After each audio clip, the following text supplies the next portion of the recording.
We've done it. We've done it. Glory be and mercy be. We've done it yet again.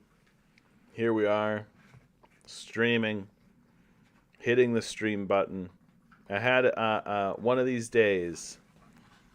The my schedule has shifted and changed, and this weekend was the first time that it had shifted to be as it is, and I am a sleepy boy.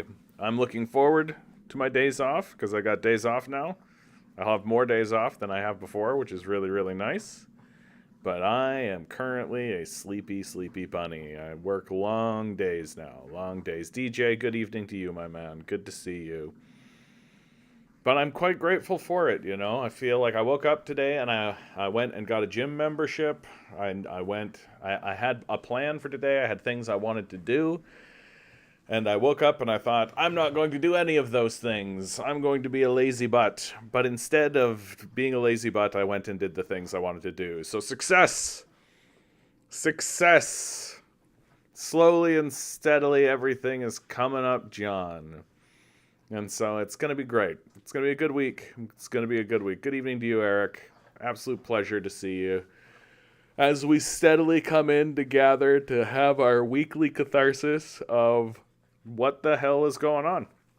I think one of the things I've really noticed is it looks as though people my age are and younger are no longer willing to live in sort of this polite, I don't know how to describe it, that like we're all supposed to not talk about the reality of the destruction of the civil society out of a sense of politeness.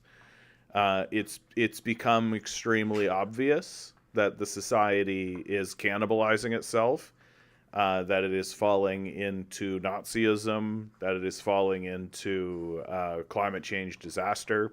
And I think that the Palestinian genocide has become a straw that has broken the camel's back.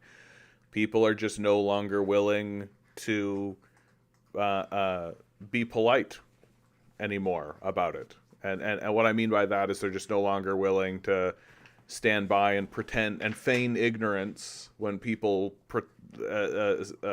say, "Oh goodness, what's going on?" Well, what the fuck do you think is going on? We have a capitalist class that is obviously extracting wealth from us, very obviously, in a very 1 + 1 = 2 sort of way. A structure that is designed from the ground, from the very bottom to the top, to treat you as an expendable, exploitable commodity. And I just think that more and more people are beginning to realize that the outcomes for this are things like genocide. And so there's this sense of absurdism. There's this sense of almost like people are like in a place of great surreal laughability. Like, why should we bother pretending as though there's any credibility to be had in this system? Command Genius, how you doing today? From sea to shining sea, Turtle Island will be free. That's a beautiful sentiment.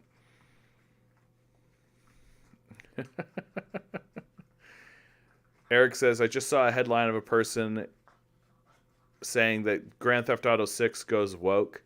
Isn't the entire premise of Grand Theft Auto would be woke in the first place? I mean, I couldn't play Grand Theft Auto 5.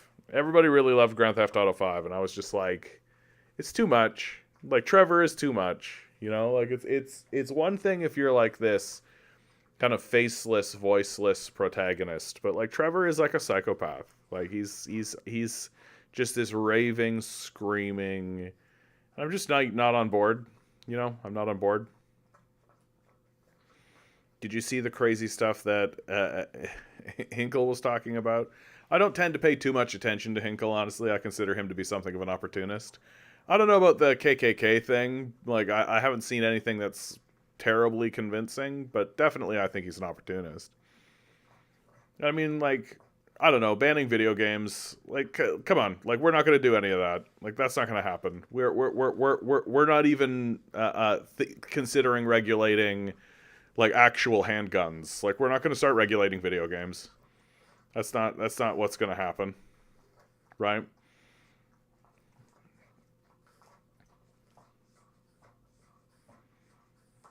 Hinkle said he stands with Israel before October 7th. Like, but history starts October 7th, right? History begins on October 7th, right? Don't we all know that? Isn't that just the truth?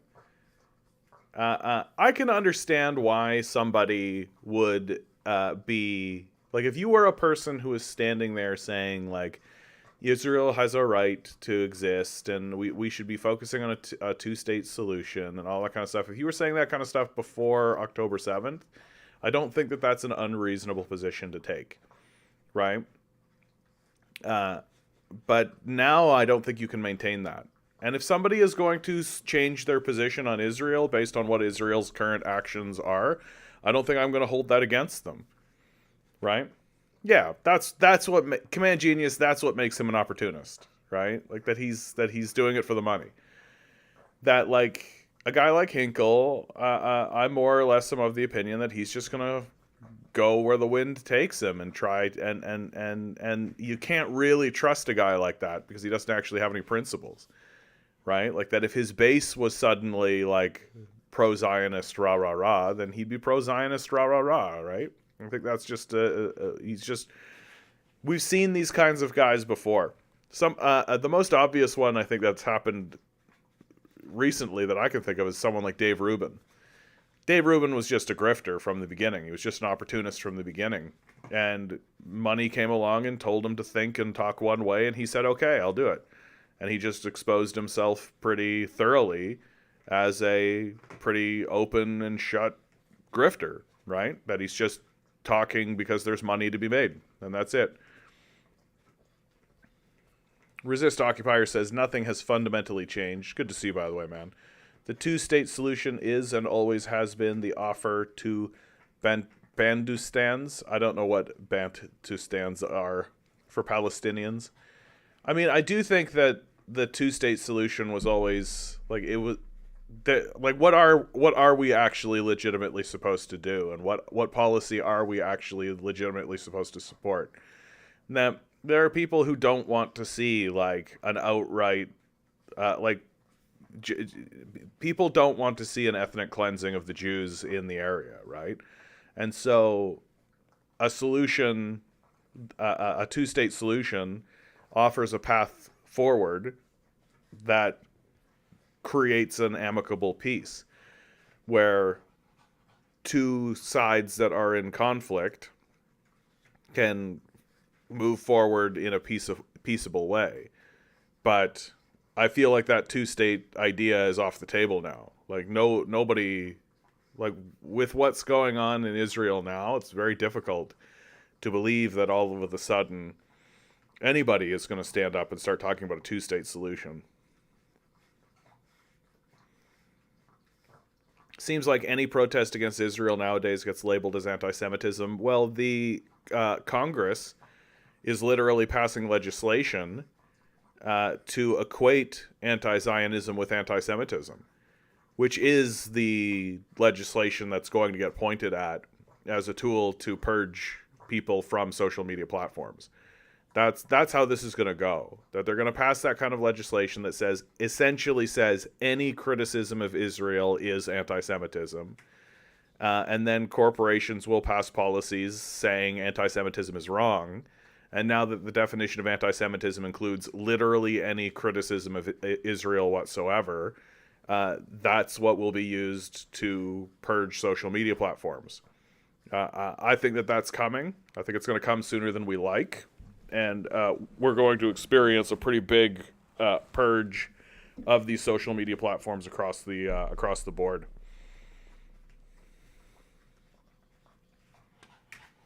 I mean, Command Genius, why recommend someone like Gerald Home? Why not recommend the Canadian commie? Huh?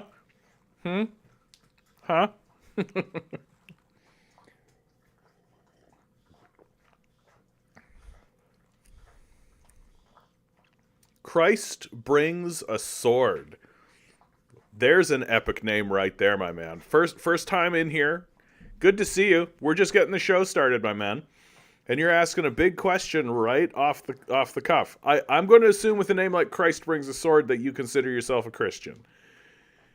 Where can I find love in communism?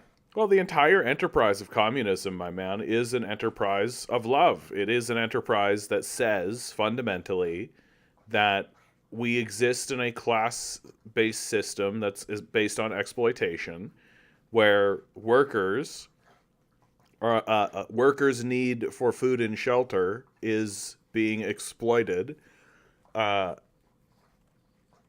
for the wealth of a asset holding class, and that the goal of communists is to be rid of this capitalist class, this asset holding class, and create an egalitarian system that raises the quality of life and of the workers while eliminating the exploitation of the working class. That food and shelter should be provided to the masses. You know, like how Christ delivered fish and bread to the people, right? Like how there is this sort of intrinsic give your money to the poor quality about Christ. Well, so too do the communists say, hey, we should be ensuring that the poorest amongst us are still given the best possible opportunity to live a good and equitable life. I actually think that the ideas of Christianity, should a child be separated from the mother and fed by the collective state? My man, what a question. Like, I feel like that's... Can you point to a time in communist history where that's ever happened? Like, that's not a communist idea.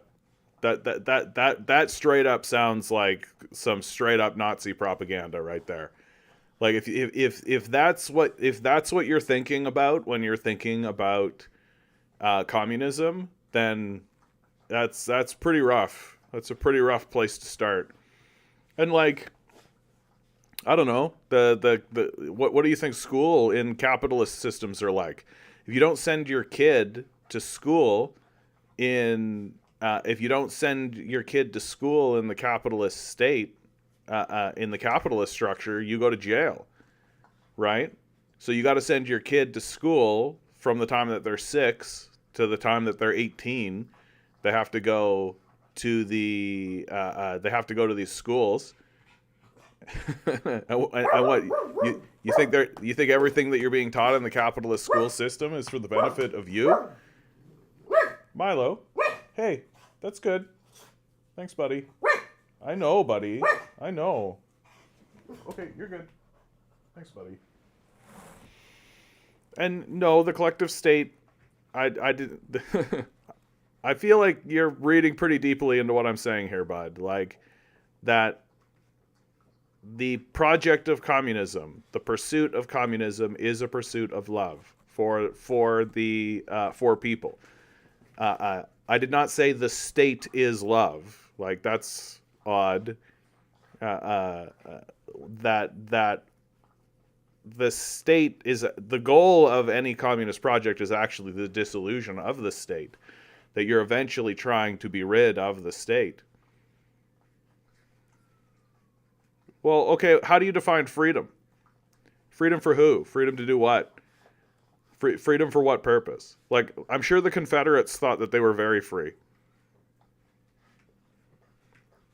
DM, good to see you.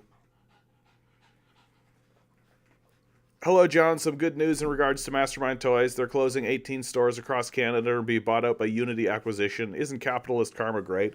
Hope they all close. I mean, I have a different perspective of that, mate, because I was part of Mastermind Toys for a long time, right? And I watched it collapse. Freedom of speech for who, man? Freedom of speech for who? Freedom of speech to say what, to do what? Freedom of speech to scream at people and terrorize them? Like, freedom of speech for what? For who? To do what? For what purpose? I'm sure the Confederates thought that they had lots of freedom of speech. Freedom to say anything. Oh, okay. So if I threaten the life of your loved ones, if I scream fire in an open theater, if I spend $1 billion to bombard schools with sounds of screaming, all of that's fine, right? Freedom of speech, freedom to say anything, right? The Mastermind Toys situation is like, I watched this all happen. I watched it happen in real time. Like, it's actually a really sad story, near as I can tell. That what happened is that it was a family-run organization that was actually being run as like, they wanted to create a toy store, like a real actual toy store that was actually doing something and being like a community service and a community outlet. It got taken over by capitalists who blew it up. Their whole goal was to blow it up and create a national chain, right? So take it not from being Ontario to a national level and then resell it, which now they've done. But while that was happening, COVID happened, right? And created a bunch of problems for everybody. And it left these bean counters with a business that they didn't want. And so they did what capitalists did, is that they just vultured it, right? They essentially turned them into toy warehouses. Any of the like soul that existed in these places is gone. And a whole bunch of people left. People were laid off. Good people too. And the winners end up being these vultures, right? So it's capitalism, hooray, hooray, right?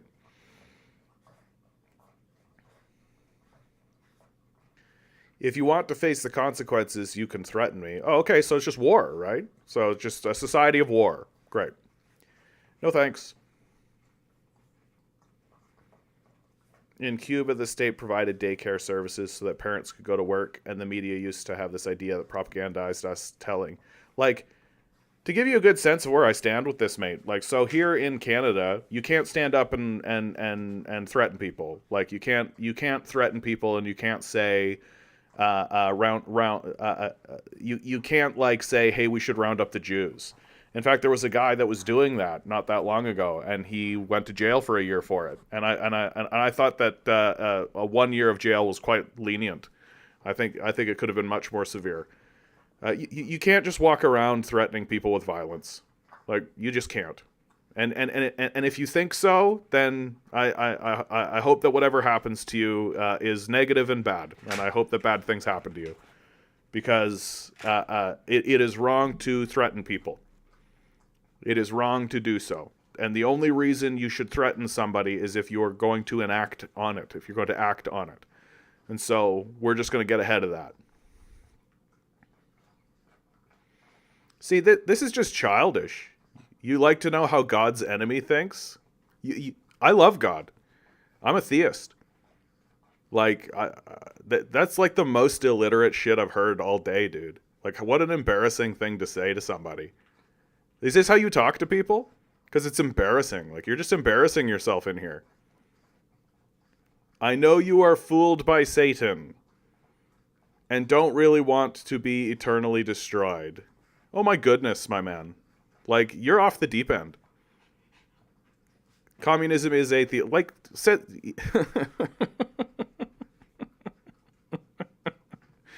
oh my goodness, dude. You don't know anything about communism. Like, you don't know anything about communism. Like, you come in here with these ridiculous assumptions and these ridiculous assertions, pretending like you're an expert when you're illiterate. You're a clueless, illiterate boob, laying accusations on people, insulting people pretty dramatically, because I know you're an illiterate moron. That's what I know. You're a dumb, illiterate idiot who's come in here to insult somebody. Goodbye. Too fucking stupid to talk to, my man. You're too fucking stupid. You understand? It's time for stupid morons like you to stop being such a stupid fucking moron. Stop believing that magic is real. And moreover, stop believing what you believe about communism. Because you're illiterate and stupid. Get the fuck out of here. Jesus fucking Christ. Ugh, I'm so sick of it. I'm so sick of it. Like people coming in here with like magic is real and God is love and all peace and joy and you're going to hell and burning eternally and I'm a good person. Jesus fucking Christ. Try try to not be a Nazi level challenge impossible with these people. Christ brings a sword. Yeah. There's a Nazi if I've ever seen one. Jeez, no hate like Christian love. Exactly. No, I mean the Nazis are real, man. Like the Nazism has gotten out of control now, and it's just gonna get worse, right? It's just gonna get worse. These fucking Nazis, like they want the freedom of speech to terrorize people. That's what they're doing. That's the reason they want the freedom of speech, so that they can go around terrorizing people, and that's the whole purpose of it. These fucking Nazis. Go cry to your Nazi friends about it. We have a fellow on Twitch, Lazy M My. Oh, that's a cute name. Lazy M My. So Lazy M I. That's very cute. Basic communist idea to let people own the means of production. Yeah, get rid of the oligarchs. Make decisions democratically in councils. The word Soviet means council in Russia. It's hilarious that most of North American people aren't against these two principles, but they are passionate, but not any wisely hate communists. Yeah, I mean, because they think like the modern American ethos is to know worse than nothing, is to know the opposite of true, but to believe that what you know is the truth, right? It's how you get these Nazis like Christ brings a sword coming in here saying the things that they're saying, acting like an absurd person. And then probably going off and be like, haha, I got banned, and that's proof that my belief in freedom of speech is true, so I can just openly insult who I want and act like a Nazi.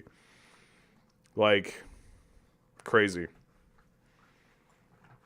Christianity is the settlers' excuse for their beliefs and violence. Christianity must be gone or heavily reformed for it to be allowed in the future. I mean, you can't stop how people want to worship, nor should you.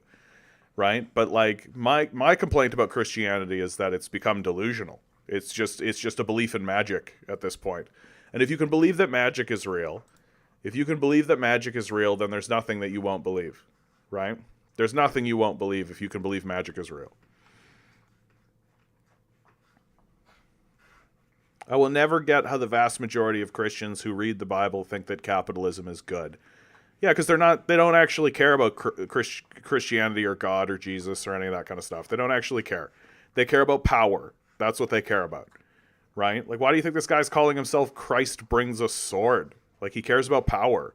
That's what it's obviously about. It's about power, the power to dominate and control, the power to terrorize, the power to have a dominance over other people. That's what it's obviously about.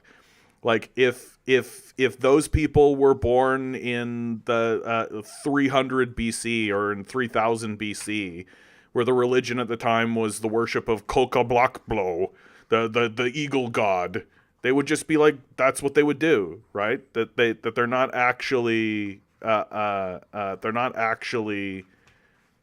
living in a state of rational thought. We got Ray DePindo on Twitch. Yay, capitalism makes us so happy. Oh, okay, yikes. That we know everything we consume is thanks to capitalism. I mean, we've stolen it from other people, but okay. I love my house, my car, being able to go out. It provides us quality goods like cell phone, hamburger, while socialism is a single-branded, low-quality system. I mean, I guess you're just celebrating slavery and happy about it. That's all. Like, some people are just pro-slavery. That's all. That's fine. Like... congratulations, man. You're in the very, very small minority of people who are the beneficiaries of the capitalist system, right? And that dwindlingly small group of people getting vanishingly small more and more, really showing themselves to just be fucking Nazis in all of this. That they don't care who they exploit, they don't care who they destroy, they don't care who they enslave, they don't care what they blow up, they don't care. As long as I get my burger, right? Capitalism equals enslaved by owners, correct. Yeah, socialism equals enslaved by state. Oh, okay, so you've just strawmanned the argument. You don't know anything about the argument, right? Like, socialism is about giving power to the people.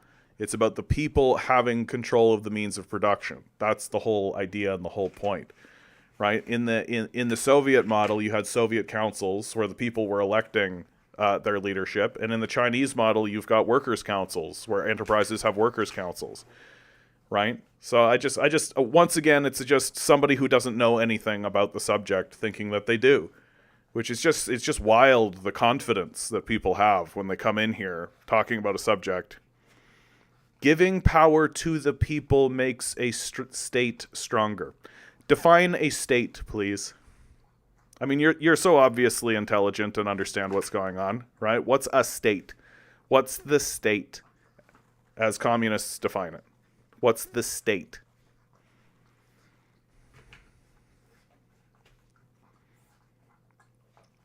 DM writes, Mastermind Toys always had decent staff, always quite pricey, given the state of things, with prices of everything at an all-time high. It's not surprising that they were struggling. They always surfed on the edge of what people were willing to pay, even when we were in good financial times. Well, the whole thing with Mastermind Toys, back when it was actually a good establishment, was that, yes, the prices were a little bit higher, but there was a pretty heavy emphasis on service. That there was a lot of service that you got with that price point. It wasn't a toy warehouse, right? It wasn't that you walked in the door and then like browsed the kind of thing and found like like we were there to provide a service to help people find things and to help people educate their children and to help people get connected to products that they think that they would find to be useful, right? It wasn't just like a fucking, let's just shovel as many toys as we possibly can into this establishment. That's what it's become. And so now all you're left with is an expensive toy warehouse. That's what you're left with. A state is a government elected by the people. Wah, wah, wah, wah, wrong. Keep researching, my man. The state, as far as the communists are concerned, are the group of men with weapons and the monopoly on power. That's why the goal of communists is to dissolve the state, because and to dissolve power into the hands of the people, and that the state should have at the end of a communist project, the state should have as little influence as possible. That's the long-term goal of a communist project, right? That the idea that there are men walking around with batons that'll beat the shit out of you if you're homeless on the street is a pretty dark idea, right? But it's the pro-capitalist idea, and that there's actually a great tension point that exists between anarchists and communists in this regard about. The anarchists want to be done with the state right away. They want to take power and be done with the state and have state power be dismantled from the beginning. Whereas the communists understand what will happen if you do that, right? If you do that, then the capitalists will attack you, right? So you need a powerful centralized state in order to defend yourself from external threats, capitalists, right? Because what capitalists will do every single time any kind of socialist project begins to start is they'll just bomb the shit out of it. Like they did with Laos, Cambodia, Vietnam, like they did to the Soviets, right? Like the Nazis' invasion of the Soviets was the capitalists' attempt to destroy communism. It had modest success.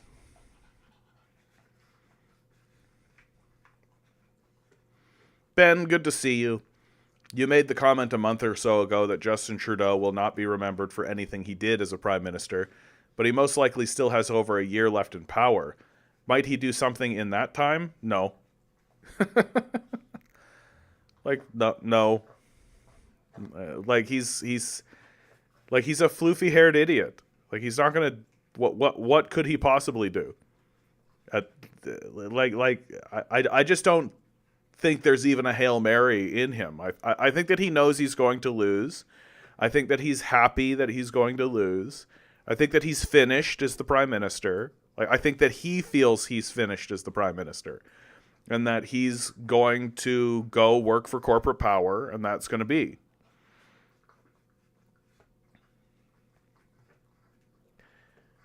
Pindo writes, the problem of Marx is that all his criticism of capitalism is of capitalism in itself.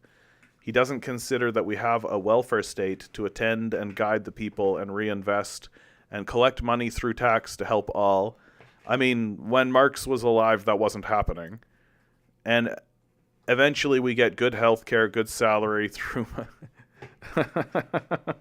this sort of delusional belief that it's capitalism that manifested all of this. Oh, it's capitalism that manifested the welfare state. It's capitalism that gave us good health care and good purchase. Like, it's capitalism that did all these things. Certainly not long-term movement by a labor movement, Marxists and communists, putting pressure on capitalists to force concessions. Right, like this delusional idea that the welfare state and that the positives that have actually occurred for the society came out of communism, or out of capitalism rather. Out of capitalism is just a tacit admission that you don't know anything about the labor movement, right? That the existence of the labor movement and the history of the labor movement, like the history of like the Wobblies, the history of the struggle against the capitalist state, like all of the stuff you just listed right there are a direct result of communists working within the society. That the capitalists do not want to give you those benefits. They are not interested in in giving you those benefits. They are working overtime as hard as they possibly can to strip those benefits away. They are not at all, even a little tiny bit interested in you having better health care and you having better wages and you having any of that kind of stuff. 0% interest from the capitalist class on that. In fact, their stated goal that they've said out loud on several occasions is to make things worse for us, to suppress our wages and to make things more difficult for the working class.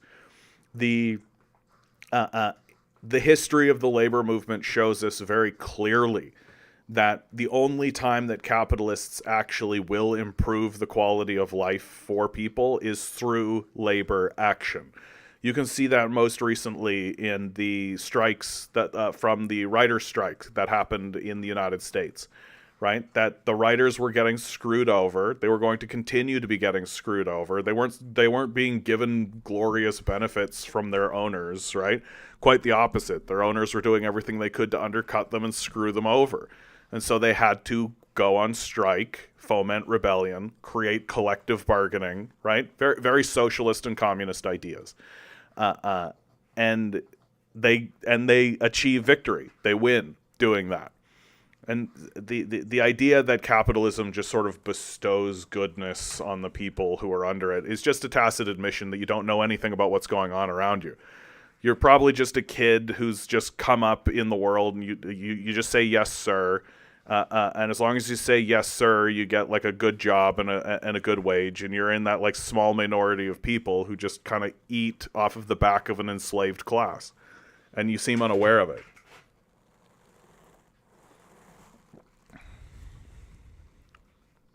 From Brazil, America to China, we're all getting better, eventually become developed. Like, what are you talking about China? China's run by a communist party. And what are you talking about America? America's in a massive decline right now. Like, dude, like the more you talk, the more obvious it is that you don't know anything.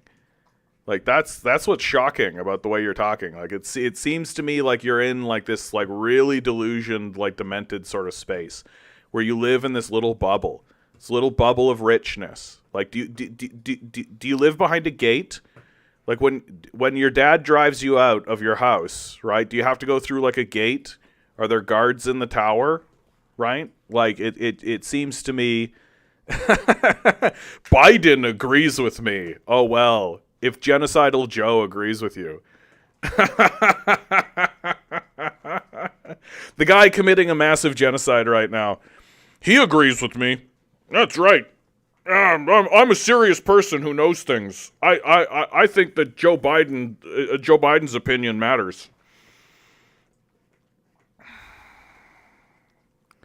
The future is Scandinavia. Yeah, once again, the Scandinavian defense. The reason why Scandinavia exists is because of communism. 100%.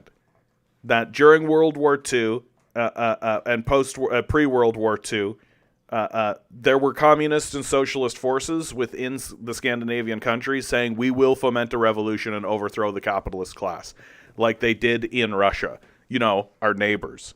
And so the capitalists did concession bargaining. That rather than being overthrown, they just conceded a lot of power and authority. Well, we can see who's taking over in the Scandinavian countries now. They're just about to elect the furthest right government that they've had in decades, right? What, you think those far right people are not going to privatize everything? You think they're just going to leave all those social systems alone?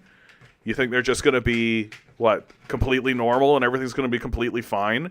No, the capitalists are going to strip away those benefits that were fought for by communists and socialists and trade unionists. They're going to strip all of that away and leave you with fucking nothing. Because that's the system of capital. That's how it actually works. For everyone except people like yourself who live in weird little gated communities surrounded by rich people.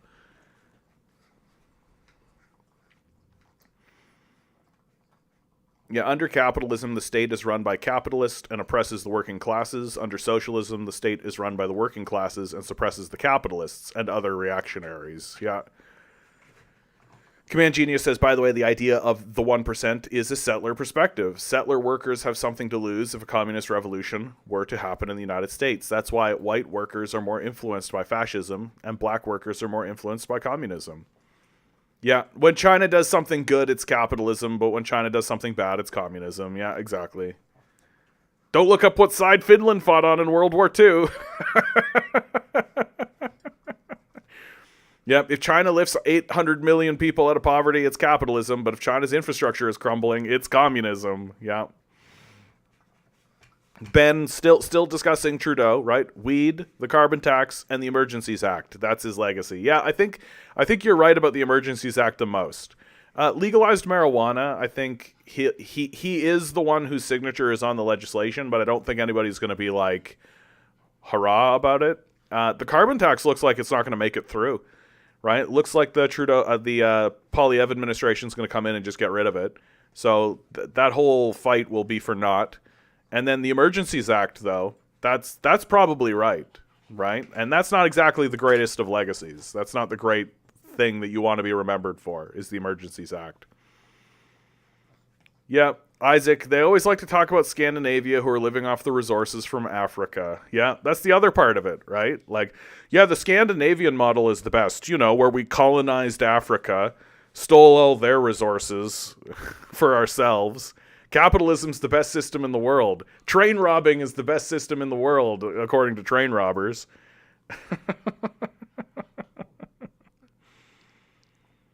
Scandinavian countries are the most peaceful and progressive, which is why we're electing far-right fascists and have a colonial history that we ignore. Oh, and don't pay any attention whatsoever to who we fought with.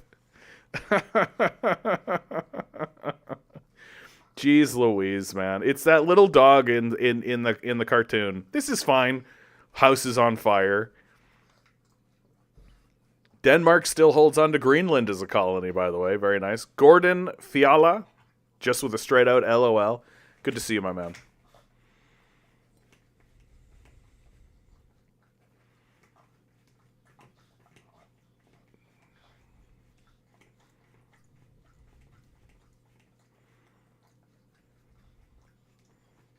How many people live in Greenland, do you guys think?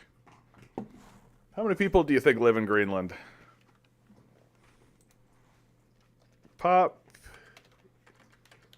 Population of Greenland.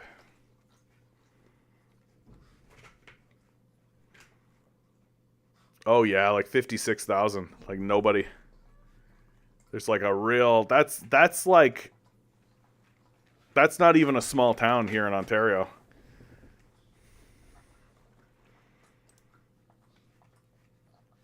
Just look up Finland and I didn't even know what they did. Meanwhile, all I hear is the Soviet journey.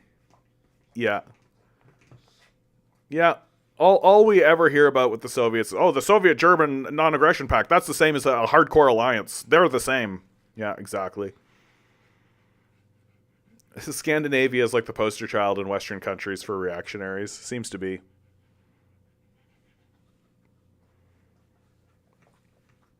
Oh, the Ray DePindo guy. That's my neighborhood population in Brazil. Oh, yeah, okay. You just elected a socialist in Brazil, right? Bolsonaro's no longer welcome in the country. Got rid of the fascist. Let me guess, you're pro-Bolsonaro, right? Big surprise. The rich detached kid is probably pro-Bolsonaro. No surprise there. Yeah, capitalism created the immigration crisis. It's like reading our reclaiming fascism on Reddit. He will be back. Nope. Like, your friends that stormed the Capitol a la July 6th went to jail. Bolsonaro was forced to flee the country, right? He's not coming back. Like, one of the most corrupt leaders in Brazilian history. Like a complete fascist. Get the fuck out, Bolsonaro. Bye-bye. Glad you're gone. Yeah, sorry your strategy of attempting to arrest political opposition didn't work, and that Lula actually came back to take over the country that should have been his in the first place. Greenland had a higher population, but the Danes murdered most of the population. Also, the answer with who the number one trader with Germany was Sweden. Well, there's a lot of the countries that, especially Scandinavian countries, that were like, we're gonna be neutral. We're going to be neutral. Like Switzerland, like famously neutral. They just stored all the gold, right? That's all. They just acted as bankers. Yep, Sweden was the back boy of the Nazi war machine. Well, I mean, like, so were the Americans, right? Like, the Americans helped fund the Nazi war machine. Henry Ford famously earned an Iron Cross for his work with the Nazi military, right? That if it wasn't for Henry Ford, the Nazis wouldn't have had engines. So, this idea that the Americans only entered World War II when they invaded on Normandy, it's like ridiculous. No, they were on the side of the Nazis for a long time. June says Poland, Britain, France, Lithuania, Romania, Denmark, Italy, Estonia, Latvia all signed non-aggression agreements with the Nazis before the Soviets. Yeah, like a non-aggression agreement is not an alliance.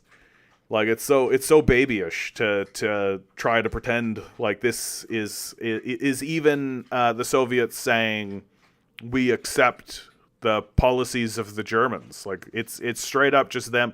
Like, isn't it just them acknowledging that the Germans are a threat and we would like them to not, like, we're going to sign an agreement to have non-aggression? Something that the Germans broke, by the way. Like, this is why you can't negotiate with Nazis. Right, they're untrustworthy and they don't actually follow their own rules. Command genius, but people like to look at one trade agreement with the Soviets and Germans, which was a Soviet tactic to scam the Germans for their tanks. Did you hear about the Venezuelan Guyana situation? I did. And in fact, boink. Venezuelans back claim to Guyana-controlled oil region. More than 95% approved establishing a new Venezuelan state in the territory known as Essequibo, officials say. Guyana and British Guiana before it have administered Essequibo for over a century. The referendum has ratcheted up tensions between the two neighbors. Critics of the Venezuelan president, Nicolas Maduro, said he has called the non-binding referendum to whip up nationalist fervor and distract from calls for free and fair elections to be held. I love that they're still trying to pretend that these are not free and fair elections, even though they're definitely free and fair elections.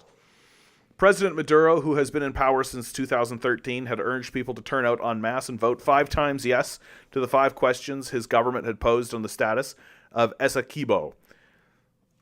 The 159,500 square kilometer region makes up 2/3 of the total of the land controlled by Guyana. Here's what's being contested: Venezuela, Guyana. Here's the contested area. Venezuela has long maintained that the decision taken in 1899 by an international arbitral tribunal awarded it to Britain, the colonial power which at the time ruled over Guyana, was unfair. The matter is currently before the International Court of Justice, although Venezuela has disputed the International Court's authority to rule on the Essequibo dispute. In the referendum, the Venezuelan government asked voters to back its stance on the dispute. The most controversial question was the fifth, which asked Venezuelans if they agreed with the creation of the Guyana Escobia state and its incorporation onto the map of Venezuelan territory. Electoral officials said 95.9% of voters cast a yes vote to that question. Guyana has denounced the proposal as an attempt at annexation, and President Irfan Ali has accused his Venezuelan counterpart of fomenting conflict by calling for the referendum. My position on all this is that we really should be asking what the people of Escobio think, right? Like, if these people are sitting here being like, yeah, we want to be part of Venezuela, like this, then to me, that's what matters the most. Near as I can tell, this does seem to be like let's be clear about what this is. This isn't actually Maduro going in with the military, right? That this is Maduro talking about it with his electoral base and saying, hey, what do you guys think? How do you stand, right? If they should begin military action in there, and it is against the will of the people of Esquibo, I'm actually against it. I think that what the people living in that region and what their attitudes are and what their opinions are is what takes precedent. I do give Venezuela critical support. That they are led currently by a socialist leader, Nicolas Maduro, who is the heir, if you like, of the Chavas and the Chavistas. I'm not confident that them moving into Guyana and trying to seize resources in Guyana is good for them, good for the people, good for the situation that's in Latin America. That said, it does seem like the entire world just took a look at the Americans committing a genocide in the Middle East and went, "Oh, there's no rules. We can just do what we want to do, right? We could just do what we want to do." So it's kind of scary.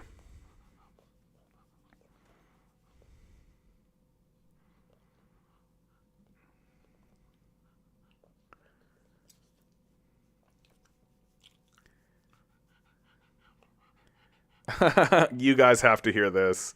This is some straight up Nazi apologetics right here. Oh, wow. Listen. I love it. Did you hear about the hypothesis that Hitler was socialist? Yeah, I've heard stupid people regurgitate that nonsense my entire life, my man. It's a very desperately stupid thing to believe. It turns out, guys, that a mass murderer who rounded up people and committed a genocide was also a liar. Yeah.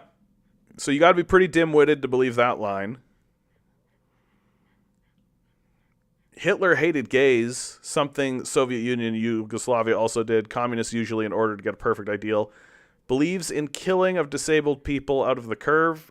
Source required on that. Thanks, bud. I'm sure that you're illiterate, though, so you probably couldn't find the source if you tried. Hitler actually invested a lot and gave power to workers, making life better. He disliked capitalism and had a state similar to Juche in North Korea, with pride so that the Red German could emerge. The difference from the Eastern Europe and Germany is that he had Jews living there, and the reason socialism wouldn't progress is because of the Jews, which he believed he should eliminate disabled gays and proliferate the strong race in the world to progress. So I've got a really strong no-Nazi policy here, bud, and if you're just going to out yourself as a Nazi, then goodbye. No Nazis allowed, okay, bud? Get the fuck out of here. Try not to be a Nazi. I hope that something really bad happens to you.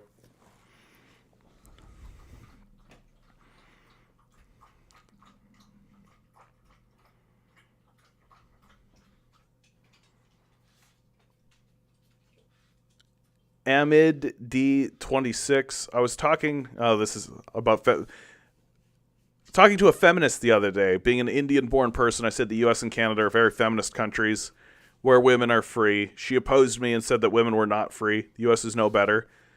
I had a spat with her. I sensed racism in her. She made an equivalence between women's oppression in the U.S., like the wealth gap, abortion, with India. Yeah, marital rape is legal, domestic violence. Yeah. Like, I mean, look, every country is dealing with these struggles at their own level in their own way. There is no reason ever to get into a spat with anybody about whose struggle is more pressing or more difficult or more this, that, or the other thing, right? Because everybody is struggling and everybody's struggle has merit. That just because somebody's at this level and somebody else is at another level, it doesn't invalidate the struggle. And in fact, what we should be doing is trying to find solidarity with one another within our struggles and telling our stories about where we are within those struggles, right? That's what we should be doing. And I understand, like, and it's especially difficult with, like, the Karens of the world, right? Like, it's especially difficult with Westerners because Westerners are so self-absorbed, and Westerners tend to believe that what we are experiencing is the experience, right? And that my suffering is the suffering.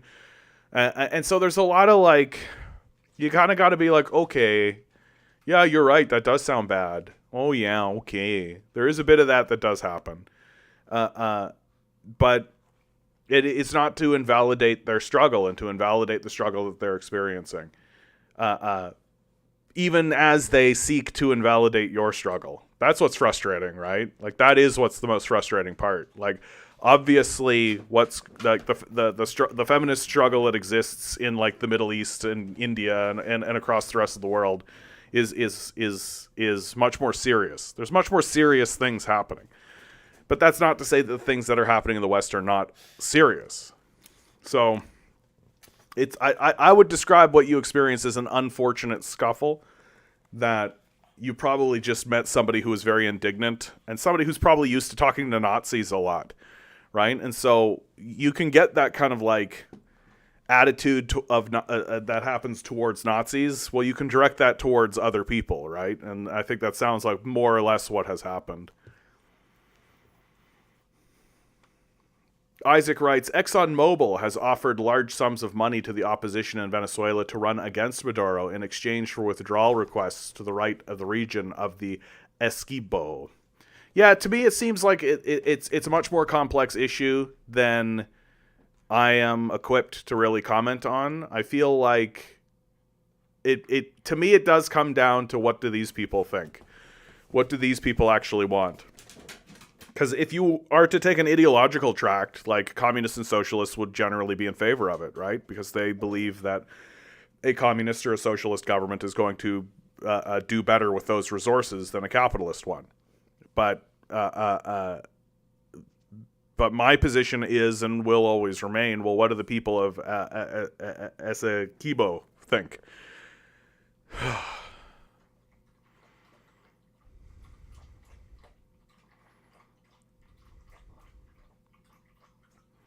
Don't worry about it, bud. I understand.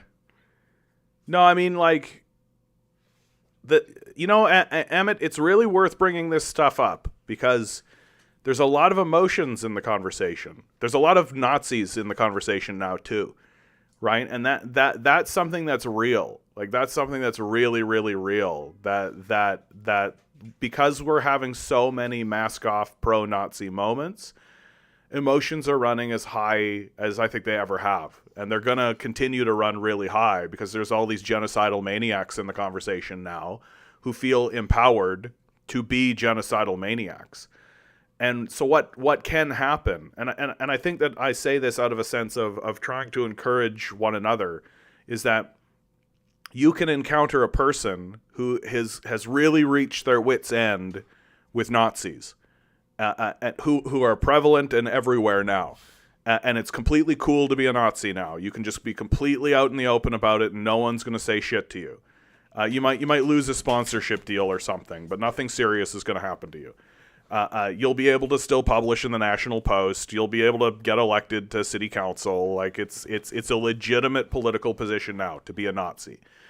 And I think that there are people who are like red alert flashing, huge energy, like it's going crazy for them.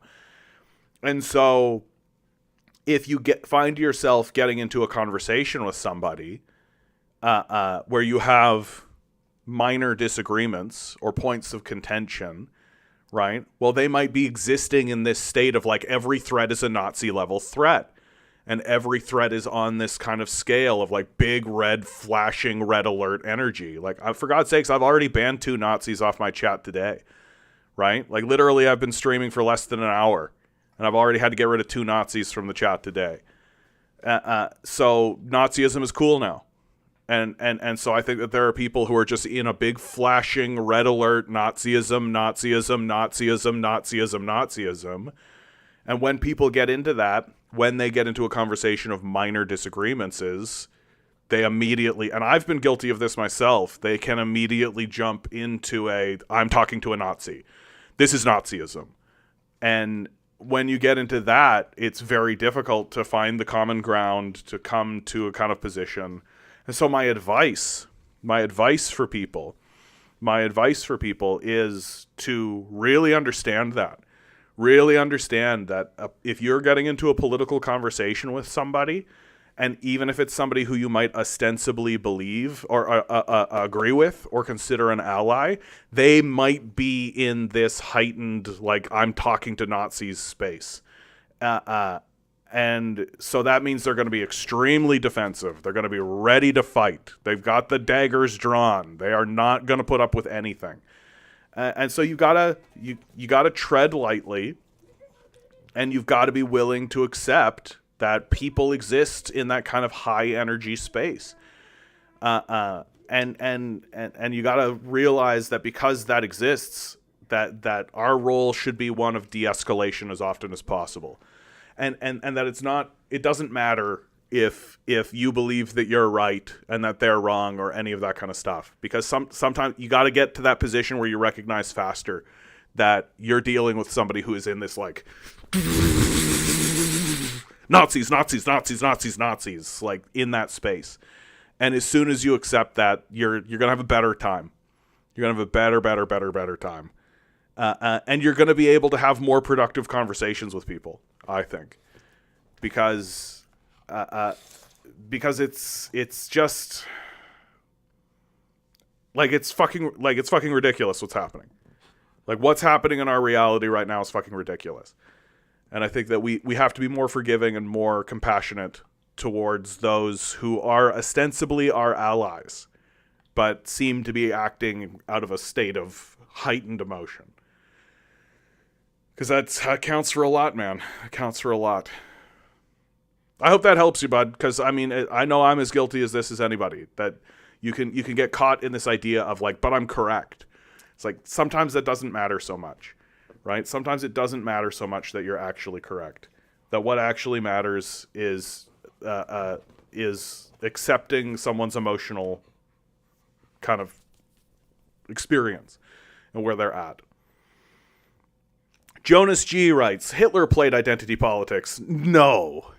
What?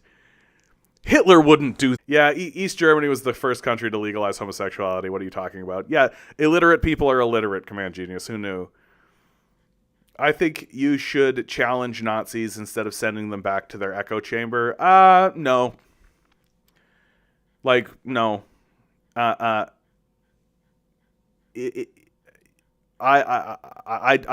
refuse to give oxygen to Nazis.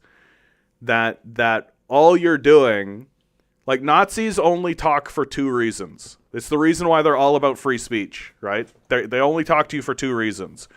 1, to terrorize you, which is why they want, like, as much free speech as possible so they can spread as much terror as possible. Or 2, to recruit. That's the only reason Nazis talk. They don't have points. They're not intellectual. They are extremely and desperately stupid. They're like rabid dogs. They can't be convinced of anything. They're not going to have a come to Jesus moment. So literally the only reason they're talking is to spread around their terrible ideas and to find other Nazis. That's what they're doing. So as soon as you find out that you're talking to a Nazi, get out of here. I'm not interested in the conversation. I'm not interested in giving them oxygen. Nor am I interested in discussing philosophy with them to try to convince them that human beings have the right to exist. Right? As soon as you just acknowledge that humans don't have the right to exist because they're an inferior race, like I'm not interested. back in your hole.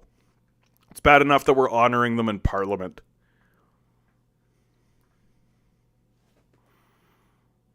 Yeah, the hospitals in the U.S. are dumping disabled and elderly people in the streets.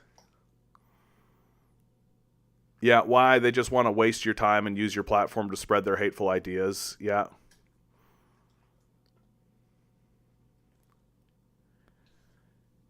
Jonas writes, I honestly don't think Nazism is even close to the biggest threat to the West right now. Our main concern should be Islamic jihadism and religious fundamentalism, even if it comes from the plus Nazism is an ideology that has many sympathies. I don't need Nazi apologetics in the chat. Fuck off. What is with this like pro-Nazi shit all of a sudden? That's 3 now. Like fucking 1 hour, 3 Nazis. Like, Jesus fucking Christ. We should talk to Nazis. And Nazis aren't even that bad, you know. They're not even the worst thing going on. And, you know, and there's a lot of people who are sympathetic to Nazis, you know. Nazis are actually good in kind of some kind of way. Bye, Nazi. Get the fuck out of here, you little Nazi. Jesus Christ. This is a explicitly anti-Nazi space. My policy on Nazis is that it is cool to kill Nazis. Nazi lives do not matter. They do not have anything interesting to talk about or interesting to say. That there is no paradox of tolerance against the Nazis. That Nazis are like rabid dogs who need to be expunged from the system and from the society completely. There's no like, I'm sympathetic to the Nazis. Oh, so you're a Nazi collaborator and a Nazi sympathizer. Get the fuck out of here, you fucking loser. Jeez fucking wheeze. It's wild watching the society collapse like this. It's completely wild watching the society just decline this way and to just collapse into Nazism. To see these weak, limp-wristed liberals be like, well, we should listen to what the Nazis have to say. Why are there so many Hitler Youth members in here? Yeah. What are my thoughts on Putin's crackdown on LGBTQ people in Russia? So, Seraphim, I think that there's 2 things happening. Serious, very credible thing number 1. Putin's probably a bigot, and that bigotry is cool, right? Like, it's humanity has a big, long history of being anti-LGBTQ in the first place. It's not like there are big shining moments on hills where gay people were totally cool, right? Especially as like an Eastern Orthodox society, right? There's kind of a hate on for LGBTQ people generally, right? To begin with. So that's true, and that's definitely there. Thing number 2, though, the LGBTQ LGBTQ as an ideology, right? Not as a human rights issue, not as it's okay to be gay, like really, like, but as like an actual ideology that the empire will turn around and pander people with. Diversity, more gay serial killers, right? Like when more gay CEOs, more gay people who are willing to drop bombs on people, right? Rainbow flag, right? I think that has created a backlash. And I've been saying this the whole time.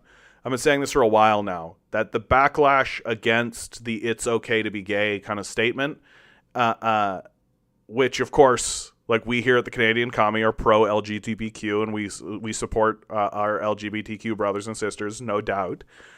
But it's been adopted by the empire as an ideology, and the rest of the world is looking at that as, oh, maybe it's not okay to be gay.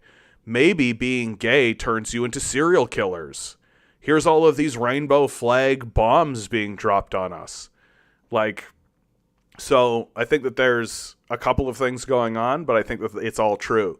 And if the gay community and if people who are actually in circles of power who are trying to push forward LGBTQ issues really cared about LGBTQ issues, they should be explicitly anti-war.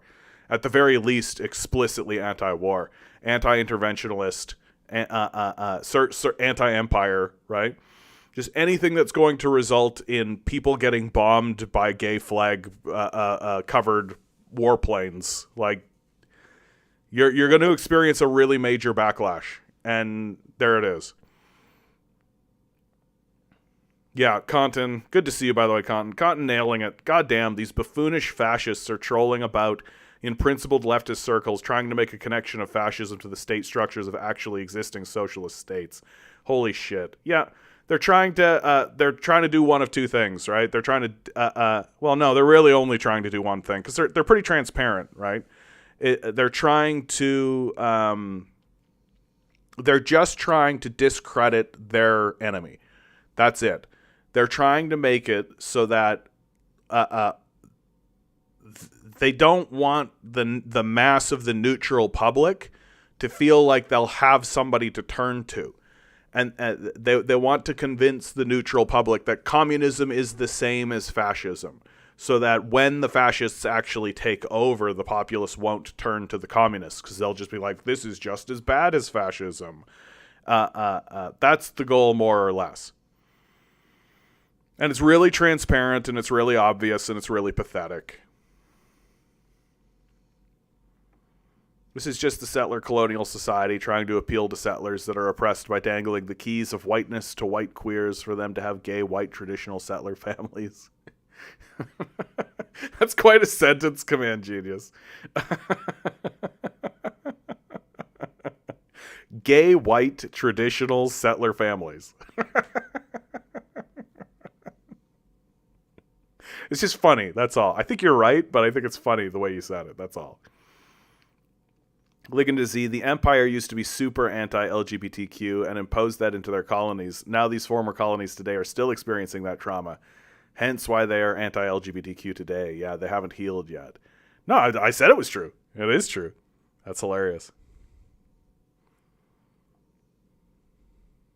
I have to admit, this is from Haletosis. Good to see you, man. I explored communism because I kept being called a commie. Yeah. When we call people fascists, they'll be pushed in that direction. I mean, they'll just realize what they always were. Like, that's all. Like, you were always a communist. Like, these people are still fascists. Like, just because that they get called the thing they are, it doesn't make them fascists. They always were fascists. It's like there was this National Post article where one of these National Post stooges wrote, the left made me a Zionist. And I was just like, you were always a Zionist, dude. Now it's just cool. It's just cool to be a Zionist now. Does imperialist, not settler colonialism come under the emotional umbrella of Nazism? If yes, I have a confession to make to you. Does imperialism, colonialism, come under the emotional umbrella of Nazism? I don't know if I understand your question, my man. I think I'll just lay it out to you. I just don't think I understand your question. Yeah, a meme I've seen a few times was the one where it said, be gay, do crime. And I'm not sure I get it. Maybe I'm just ignorant. I don't know. Well, I mean, it's methane to me. It's the same energy as, what was that popular phrase in the 60s and 70s? Like, drop out, do drugs. Like, it's anti-establishment.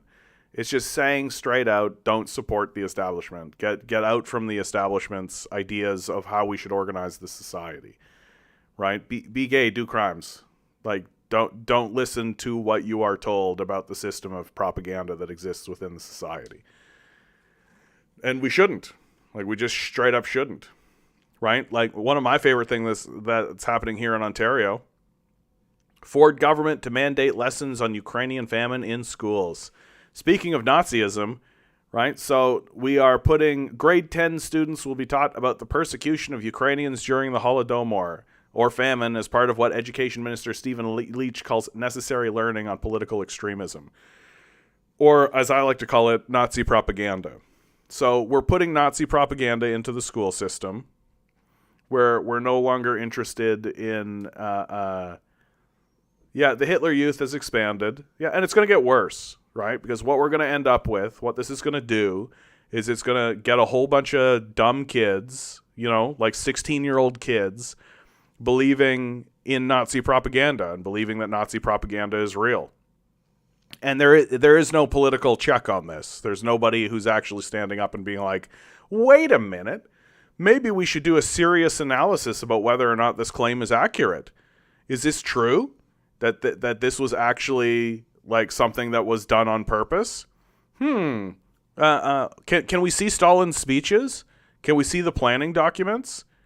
No, that's so goodbye critical thinking. Hello Nazi propaganda. Real simple. Real simple. Amit says, I view the British Empire and British colonialism as morally gray, not black. I think they did several good things along with several bad things. Amit, I'm going to let you know, this has real, like, Hitler did some good stuff energy. What are some of the good things that you think the British Empire did? Like, was it the destruction of the Indian economy and the Indian industry? Was it slavery? Is that what was so good about the British Empire? But like I'm saying those things kind of tongue in cheek.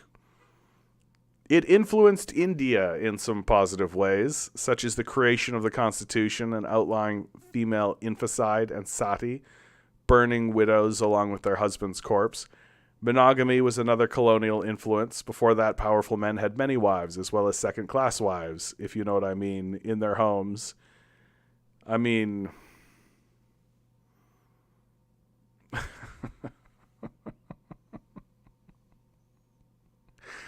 yeah, my man, I just feel like these sort of smaller scale things that you're pointing at, where we can have a conversation about the positives or negatives, really are being, like it really raises the question of why are you trying so hard to give the British Empire like a kudos?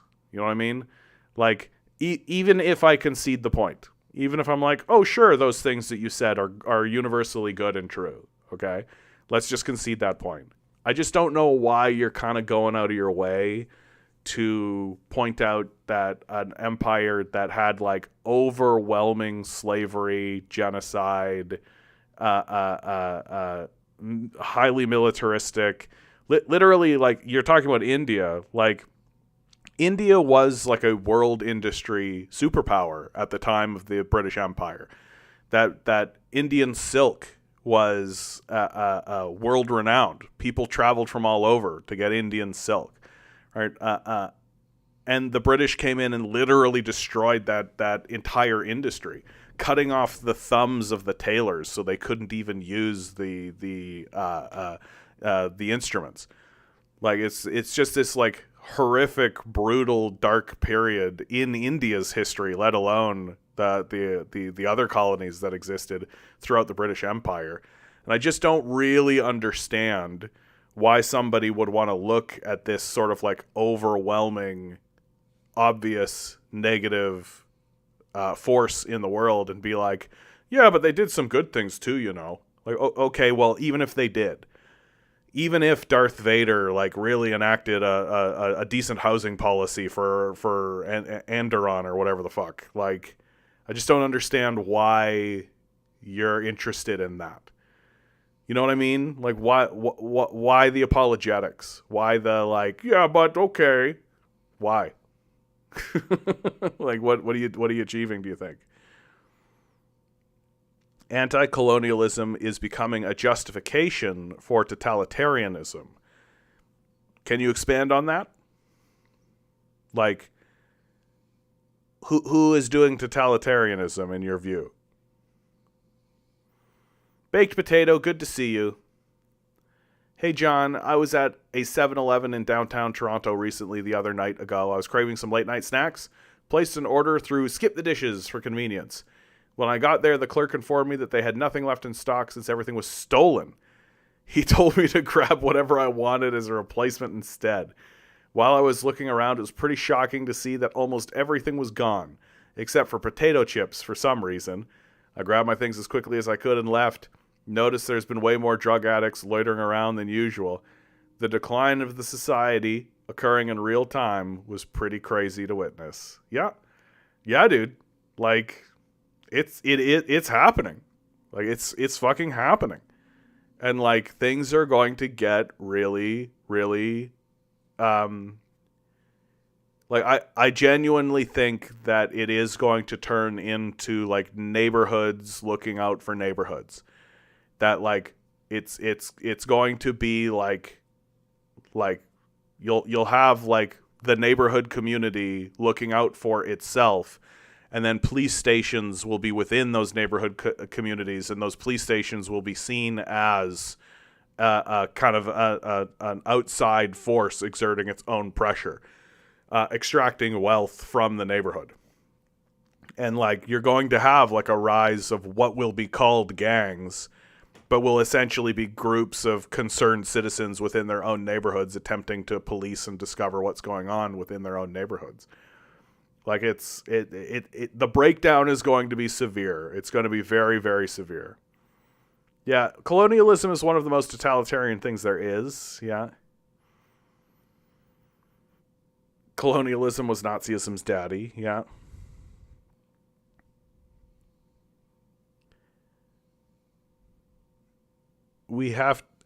It's not doing full totalitarianism right now, but it's on the path to that. The message is that your minds are all deeply influenced by the West, so we have to deprogram you. We have to preserve and rebuild our culture from the influences of colonialism, which is code speak for we decide how you live. I mean, most cultures, when they decolonize, when they go through that, there is a I don't know how else to say it other than to say there is a cleansing period.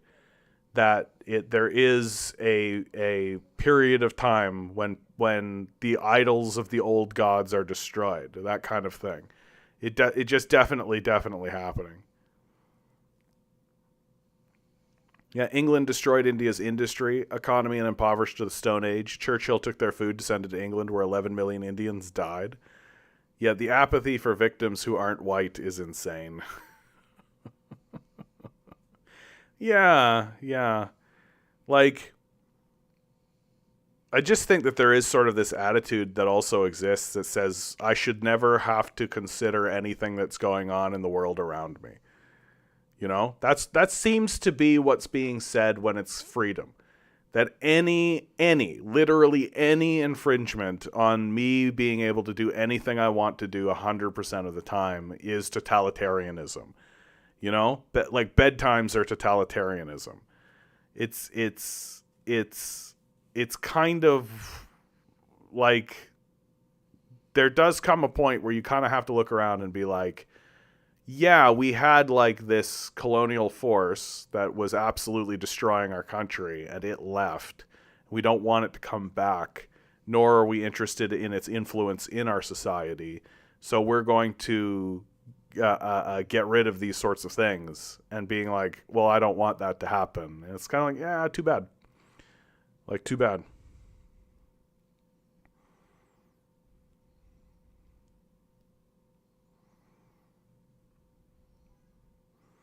This cleansing basically means that cleansing whatever little freedoms people have. For example, feminism is demonized because it comes from the West. As a feminist, it's necessary for me to justify that the West has done good things, because otherwise I cannot be a feminist at all. I think that you can disconnect, and I absolutely think that you can be a feminist without connecting it to Western feminism. Like, feminism stands on its own feet. You don't need it to be a Western phenomenon. Like, women should have equal rights. Like, it's to me, it seems pretty straightforward. And I just don't think you need to get into Western apologetics in order to defend something like feminism and the ideas of feminism. Yeah, and so I'm just trying to encourage you and just trying to say that I think this is a situation where you can have your cake and you can eat it too. That you don't need to stand up in defense of the West and of the British Empire at all if you want to maintain the fight for something like feminism.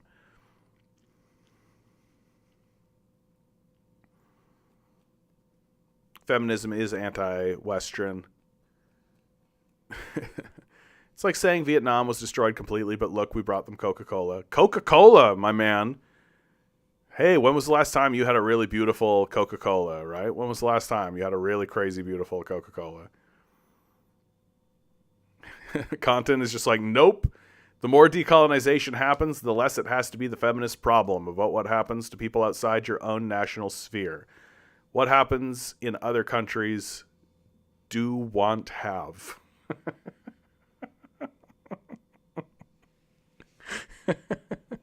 Coke and rum is amazing.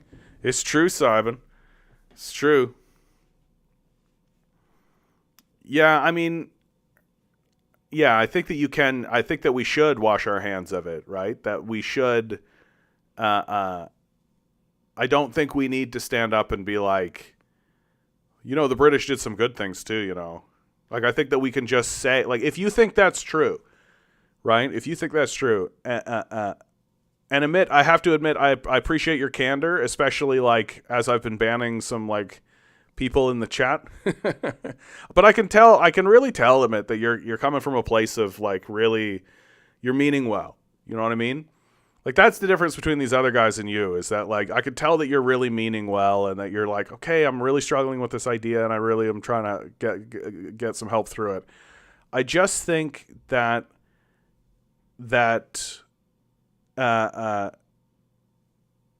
think that, so, and he writes, or they write, even the Constitution of India is being demonized because it was inspired by Western constitutions.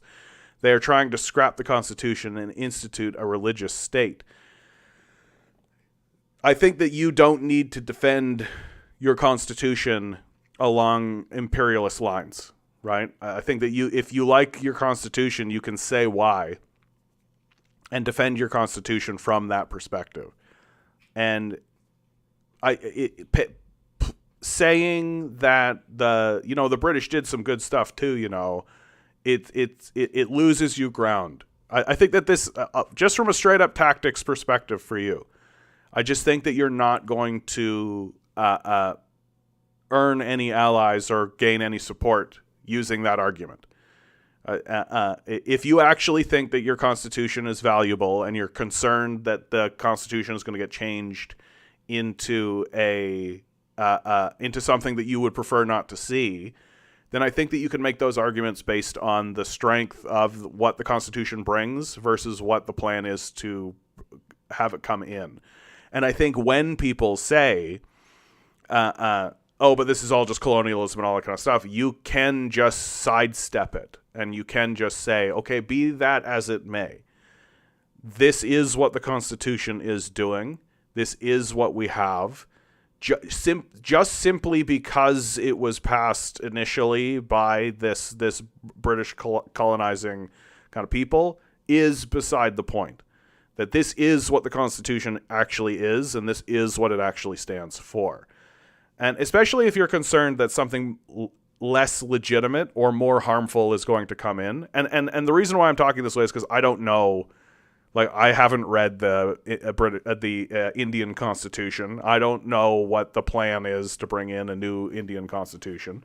And I think it's not invalid to be skeptical of what people in positions of power are trying to pass, right? And they'll use any excuse they can find in order to pass any legislation they can find. And so if you're concerned about negative legislation being passed on the guise of decolonization, I think that you can get into that argument and argue that position without needing to defend the British or the British Empire. I think that you can defend your Constitution, you can defend these things on their own merits. And I would highly advise that you do. Because I think you're going to find yourself in a stronger position that way. On firmer ground. And because the truth is that if you can't defend the Constitution on its own merit, then maybe the Constitution shouldn't be defended. Like, I wouldn't be a big fan of somebody coming in and saying, we should get rid of the Canadian Constitution because it was built by monarchists and replace it with Christian theocracy. You know? I'd be like, nah, You know? And I'm ostensibly somebody who is against our monarchy-created system. Like, the system was created by the monarchy in order to maintain the power of the monarchy. That's the reason it was created. And so if somebody were to come in and be like, yeah, we need to get rid of this system and put in a new constitution for the workers that ensures rights for workers and ensures food and shelter for workers, I'd be like, yeah, great. Cool. So I understand the predicament you find yourself in. Like, I wouldn't be a big fan of some theocracy coming in either. Yeah, Amit, I hope you're doing well out there. I can tell that you're really fighting the good fight. So keep it up.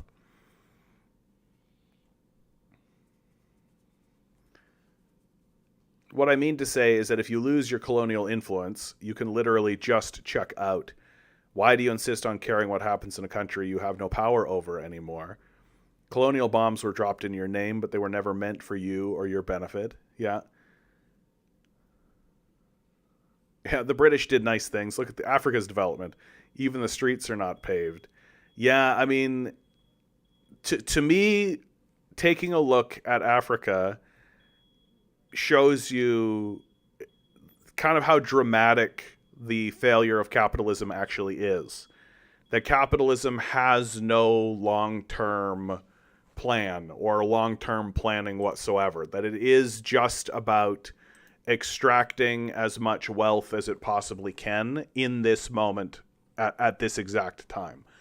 And like if capitalists had have actually been interested in developing a long-term project with Africa, they absolutely would have invested more in Africa's infrastructure, right? That instead of needing to kind of put things together in a patchwork sort of way, in a piecemeal sort of way, in order to get access to certain resources when they realized that they existed, they could have already had like pretty extensive infrastructure in place to have already done that. Like, I mean, they've had control. Like, Africa's been colonized for 500 years. You know, they could have been developing it at a pretty good pace for a long, long time.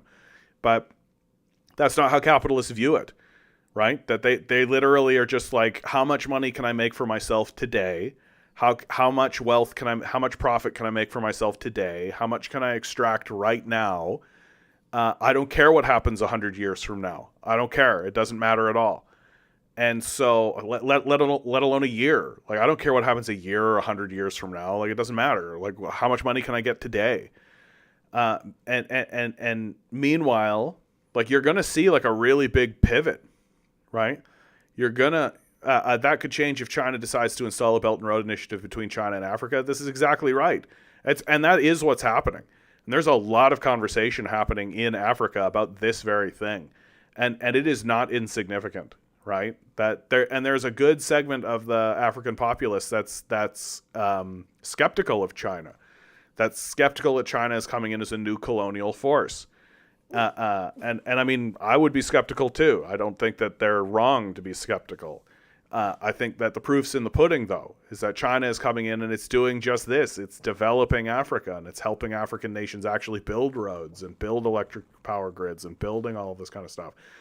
And it's showing very swiftly and very quickly to everybody on the global stage that capitalism is not about developing productive forces. It's not about helping the people. It's not about any of that. It's about enriching a small, tiny, insignificant group of total fucking losers.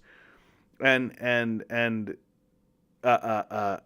it's the simping for these losers that is so amazing to me. How someone like Elon Musk can just post the most banal, who gives a shit bullshit, and we're all supposed to be like, oh, the great and intelligent Elon Musk. Like, it's ridiculous. And like, it's becoming like night and day. It's becoming like, and you think about a place like India in this sort of situation as it's going on. I think India is really struggling with how to organize itself to take advantage of the same kind of ideas and the same kind of systems that China has obviously taken advantage of. Like, I just don't think you can ignore China's success at this point. that you have to look at this country and think, how are they doing it? How are they doing it? And unfortunately, from the capitalist perspective, the answer is, oh, they've throttled their billionaire class, that they've put a noose around their neck and said, we can pull this at any moment if you don't play ball. And of course, the capitalists who are in charge and have power aren't interested in organizing the society in that way. And their political surrogates aren't interested in standing up against them. And the military isn't interested in standing up against them. And the police forces aren't interested in standing up against them. So you just end up with this extremely violent psychopath that's essentially just the will of a tiny cabal of vampiric ghouls. You can't sustain this. It's just not going to happen. Right? Like, for God's sakes, I've got an article up here right now. Jeff Bezos-backed real estate company is launching a new fund to acquire more single-family homes across the U.S. I can't imagine why housing prices are going out of control. Why do you guys think housing prices are going out of control? You think housing prices are it's just the free market. That's all it is. We just forgot to build houses. That's all. Yeah, certainly not a small cabal of psychopathic billionaires taking advantage of the weakness of the market and the weakness of the populace in order to scoop up as much housing as possible. It can't possibly be that. Can't possibly that they're bribing politicians and bribing local bureaucrats in order to allow them to buy up thousands and thousands of housing units. That's why this whole grift that's going on across Canada, which is like, we're going to build more housing. We're in a housing crisis. And the only solution that exists that we will ever talk about and ever discuss for any reason at all is building more houses. So what we're going to do is we're going to tax you to build houses that we will sell to Jeff Bezos. And that will solve the housing crisis. Housing crisis solved, everyone. We're going to tax you to build more houses to give to Jeff Bezos. This isn't a system of extraction. This isn't a system of extraction at all. This is a normal system that definitely exists for the benefit of the people, absolutely 100%. And if you were to do anything else, you're defying human nature itself. Like, this is the childish position that we find ourselves in, where what we should be saying to people like Jeff Bezos is, fuck off. Like, fuck off. You don't get to buy the housing market. Fuck off.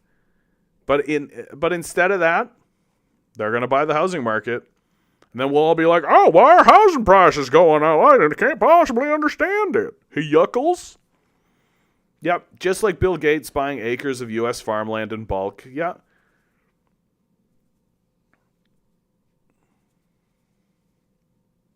Yeah, homes and streets are lighted in France with uranium from Africa who don't even have electricity themselves. Yeah, it's just not a sustainable model. And it's these people who are June, you keep posting and deleting your messages. You don't have to. I'm with you. I understand. Yeah, why don't you ask the billions of indigenous women in the Americas or Africa or Asia how much the colonists and the women's rights they supposedly brought with them actually benefited them? Yeah. Like, I mean, it's tough in the Americas, especially, given that it was just like an explicit genocide, right? Like, it's just straight up, like, we're taking this land and you can go die, and that's the way it is. Yeah, in Toronto, investors own more than 50% of new condo developments. We're living in a monopoly simulation at this point. Yeah, that monopoly simulation is called capitalism. Hey.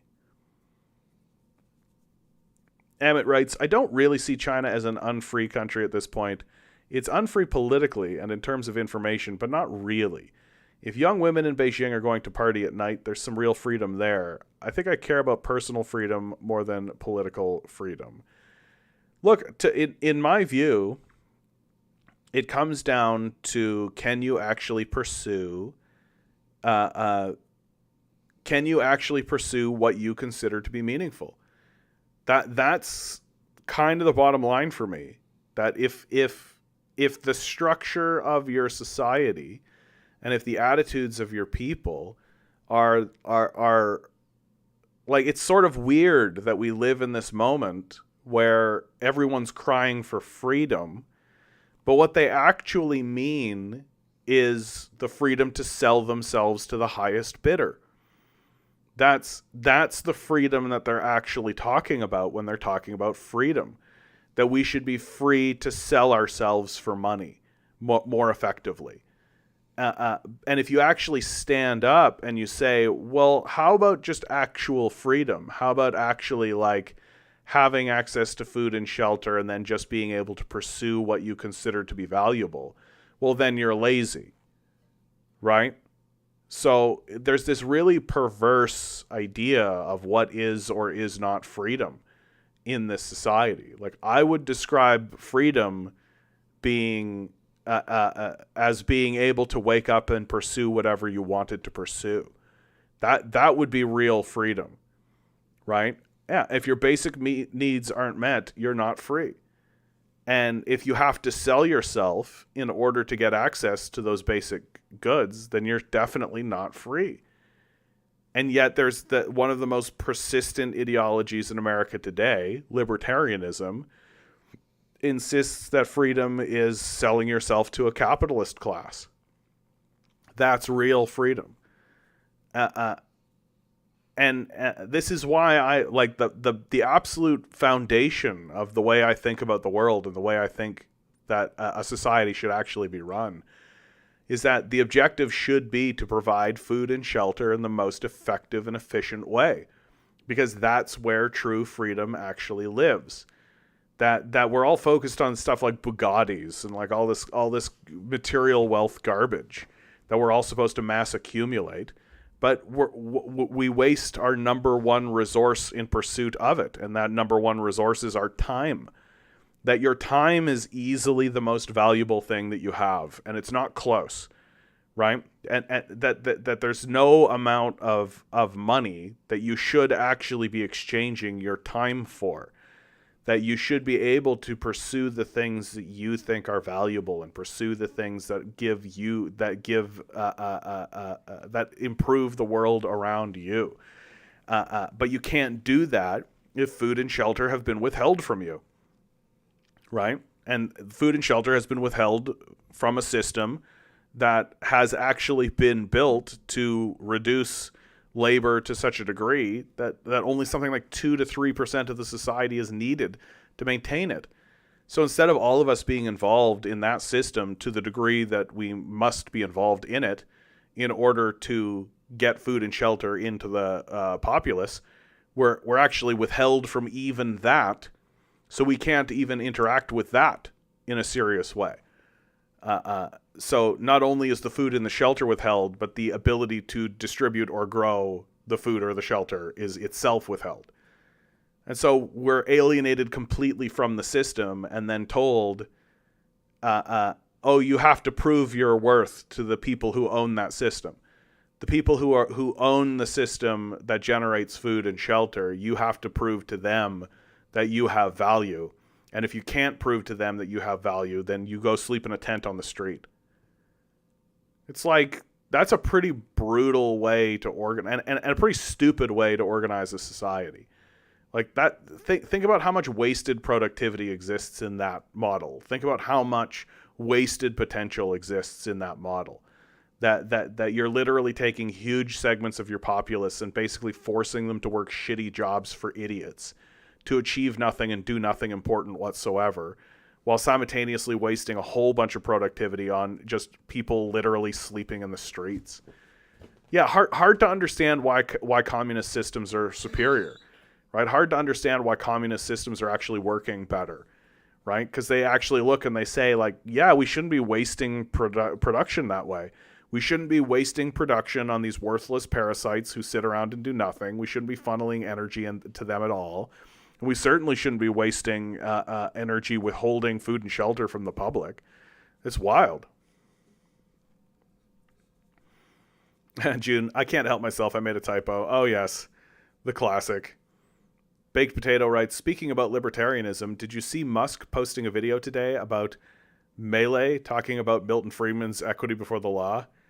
The guy is showing his true colors more and more every day. I mean, come on, Baked Potato. He's always shown his true colors, right? You gotta believe that like the number one thing that Musk did to sort of really tip his hand was like when he took over Twitter N-word usage went up by like 500%. And he was just like, free speech. Like, sure, apartheid, baby. Whatever you say, apartheid Musk. Yep, freedom to live in misery, poverty on the streets, and go to the food bank and beg for food. If you criticize, they ban you from their platforms. Yeah, that's the freedom that they're talking about. Yeah, the freedom to suffer, the freedom to be homeless, the freedom to live in the streets. That's the freedom that the libertarians are talking about. The freedom to starve. That's the freedom that they're talking about. It's so perverse what they have done. Like, it's so perverse. But I mean, what can you expect? Like, this is the best part about what's going on in today's society is they're still trying to convince us that there is not a genocide happening. Have you noticed how the social media system is still trying to convince us that this isn't a genocide? The real genociders are the people who are being genocided. Those are the real genociders. It's Hamas that's the actual genociders. They're the ones that actually want to do genocide as we do genocide against them, right?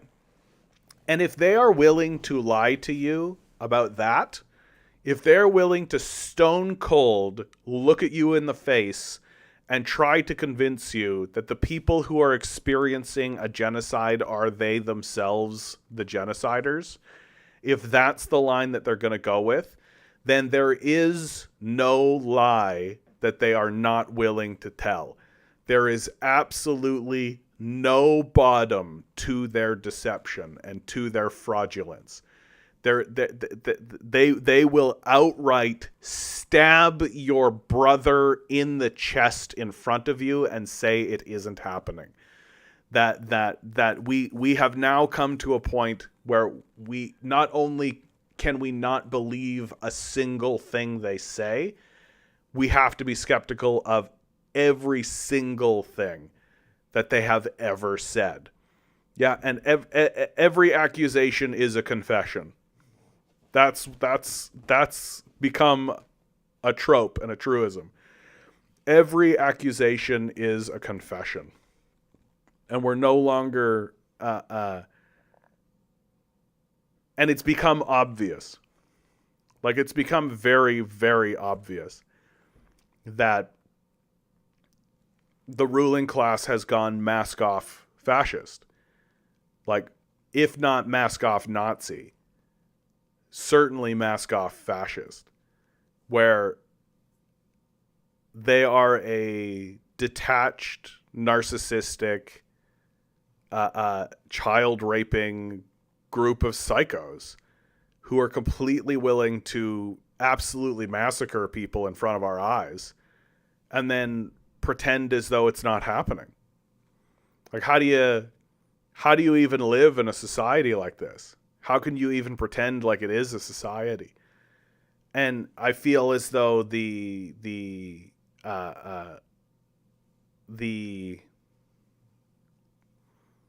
unity of the society, the united in the United States, has really begun to fray in a major and serious way because of it.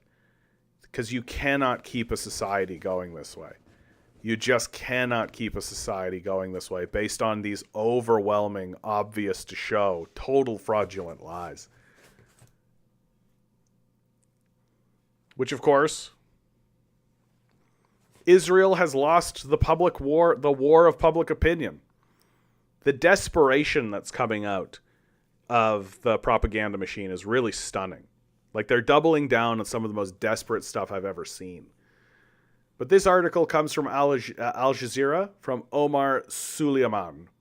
In a new media landscape dominated by Western media giants, not dominated by Western media giants, but by Instagram Reels, TikTok videos, and YouTube Shorts, Israel's ongoing war on the besieged Gaza Strip is more than televised. Audiences across the world, and especially young people, have been watching the devastation caused by Israel's indiscriminate bombardment of the Palestinian enclave on their preferred social media platforms in real time for over a month. Anyone with internet access has seen countless videos of babies torn apart by bombs, women crushed under tons of concrete, and mothers cradling dead bodies of their children.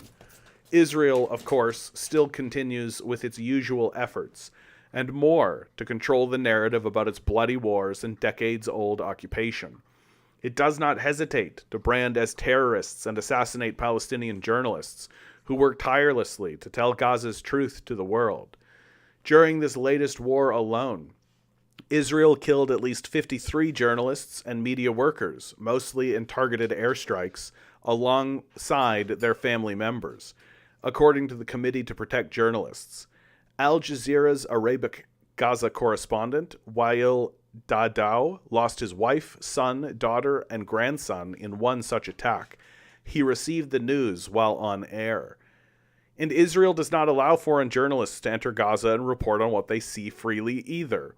CNN's Fareed Zakaria recently admitted that the Israeli military currently only allows into the war-torn Gaza Strip foreign journalists who agree to submit all materials and footage to the Israeli military for review prior to publication. Zakaria said CNN agreed to these terms in order to provide a limited window into Israel's ops. Yet despite all these efforts, thanks largely to social media, Israel is no longer able to conceal the truth about its conduct in Palestine. It can no longer control the narratives and the public opinion on Palestine. As mainstream media loses its ability to single-handedly decide what Western and, to a certain extent, global audiences get to witness about the situation in Palestine, the brutality of Israel's occupation has been laid out in the open for everyone to see. Now social media users are openly mocking Israel's desperate attempts to control the narrative of its war on Gaza and swiftly exposing the Israeli lies parroted by mainstream outlets. On November 29th, the We Won't Be Silenced campaign was launched across social media platforms, encouraging posting this graphic or a picture with one hand covering one's mouth, and a relevant message written on the other hand or a poster. Since its launch, it has received hundreds of thousands of impressions across platforms and will continue to gain traction as social media accounts feel the effects of shadow banning, censorship, or intimidation. It's not only Israel that knows it's losing the PR war either. Its biggest financier and enabler knows it too. Last week's announcement of a temporary ceasefire, which is due to expire soon, has revealed the U.S. is as concerned about changing public opinion on the conflict as Israel. Politico reported that senior Biden administrator officials have been concerned about how the temporary ceasefire would allow journalists broader access to Gaza and the opportunity to further illuminate the devastation there and turn public opinion on Israel.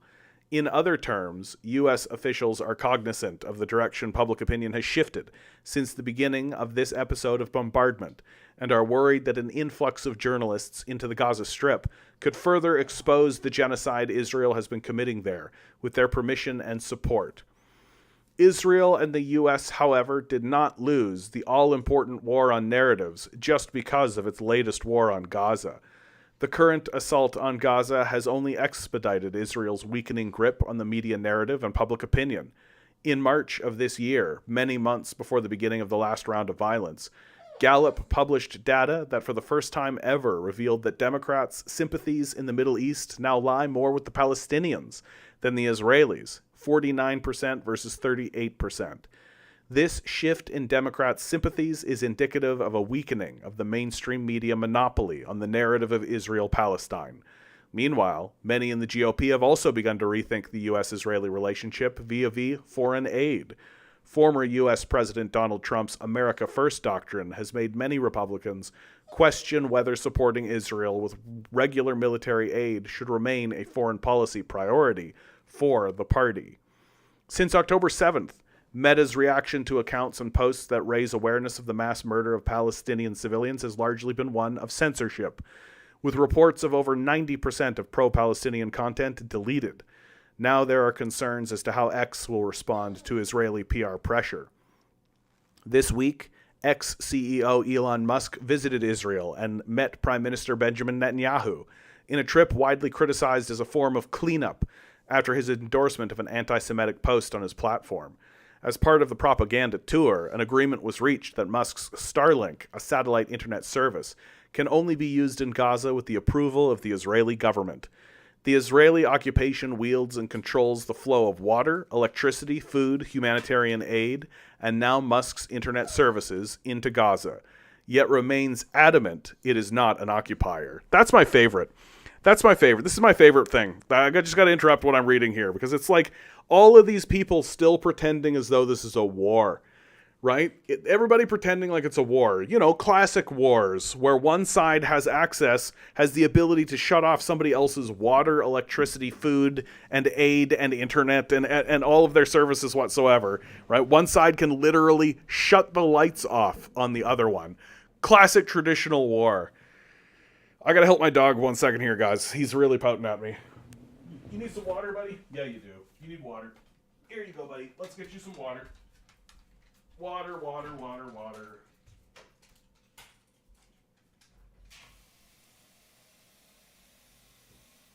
Here you go, bud. Water. Let's go. Oh, let's get you a treat, too. Why not?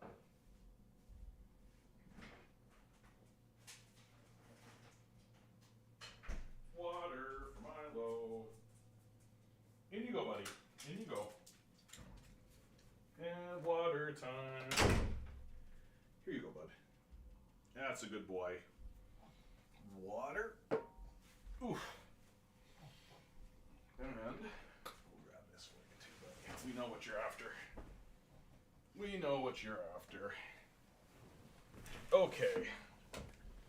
Having dogs. They're beautiful. Yep. Why honor their laws? Why obey their laws?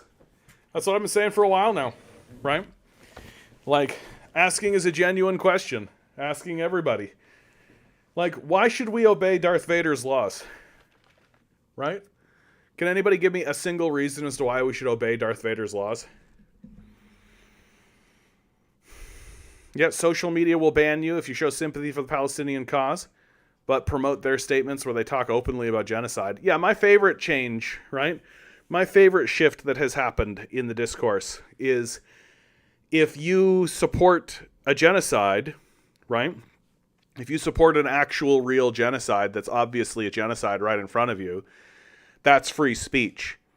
But if you fight against the genocide, that's genocide. That's the shift that has happened in the discourse now.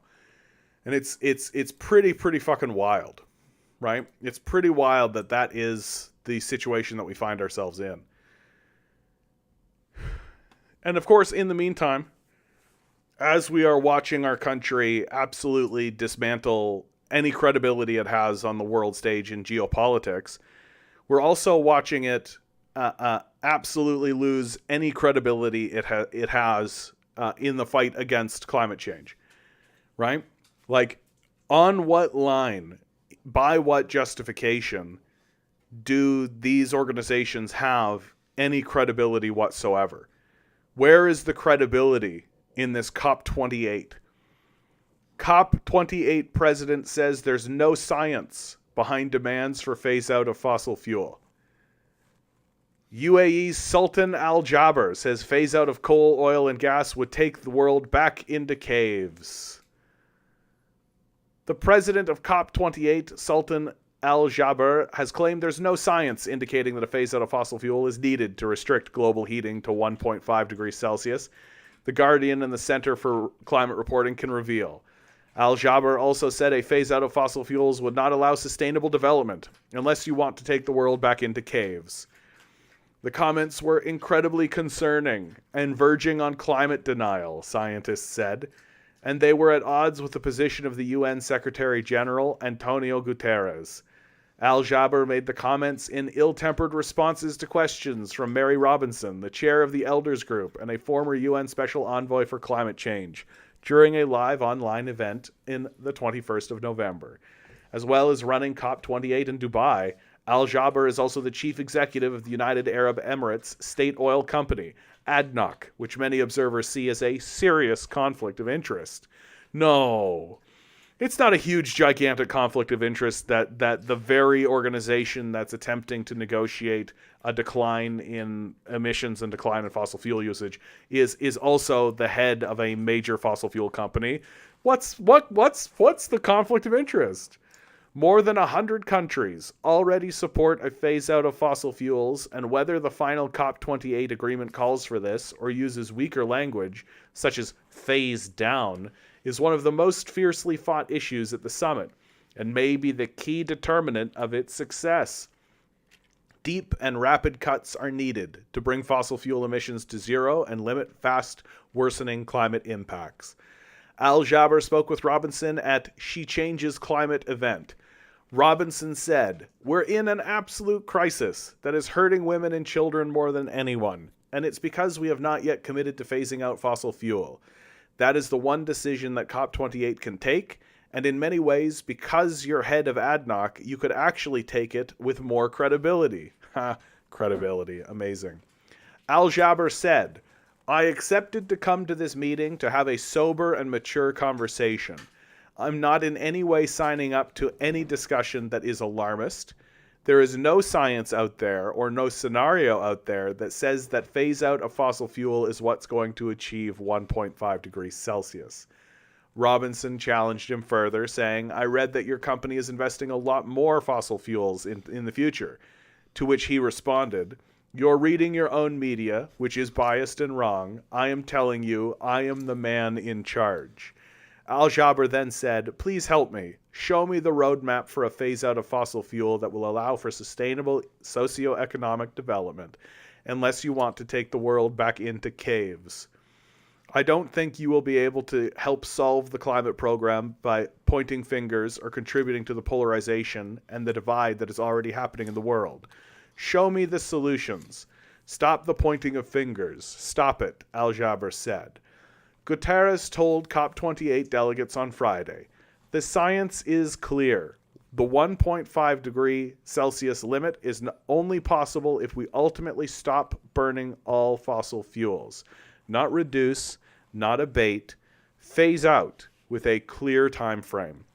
Bill Hare, the chief executive for climate analytics, said, "This is an extraordinary, revealing, worrying, and belligerent exchange. Sending us back to caves is the oldest of fossil fuel industry tropes. It's verging on climate denial." Al Jaber is asking for a 1.5 degree Celsius roadmap. Anyone who cares can find that in the International Energy Agency's latest net zero emissions scenario, which says there cannot be any new fossil fuel development. The science is absolutely clear, and that absolutely means a phase-out by mid-century, which will enhance the lives of all humanity. Professor Sir David King, the chair of the Climate Crisis Advisory Group and a former UK chief scientific advisor, said, "It is incredibly concerning and surprising to hear the COP28 president defend the use of fossil fuels. It is undeniable that to limit global warming to 1.5 degrees Celsius, we must all rapidly reduce carbon emissions and phase out the use of fossil fuels by 2035 at the latest. The alternative is an unmanageable future for humanity." Dr. Frederick Otto of Imperial College London, UK said, "The science of climate change has been clear for decades. We need to stop burning fossil fuels. A failure to phase out fossil fuels at COP28 will put several millions more vulnerable people in the firing line of climate change. This would be a terrible legacy for COP28. Otto also rejected the claim that fossil fuels were necessary for development in poorer countries, saying that the latest report from the Intergovernmental Panel on Climate Change shows that the UN Sustainable Development Goals are not achievable by continuing the current fossil-driven high-emission economies. There are massive co-benefits that come with changing to a fossil-free world. A spokesperson for COP28 said, "The IEA and IPCC 1.5 degrees Celsius scenarios clearly state that fossil fuels will have to play a role in the future energy system, albeit a smaller one." The COP president was quoting the science and leading climate experts.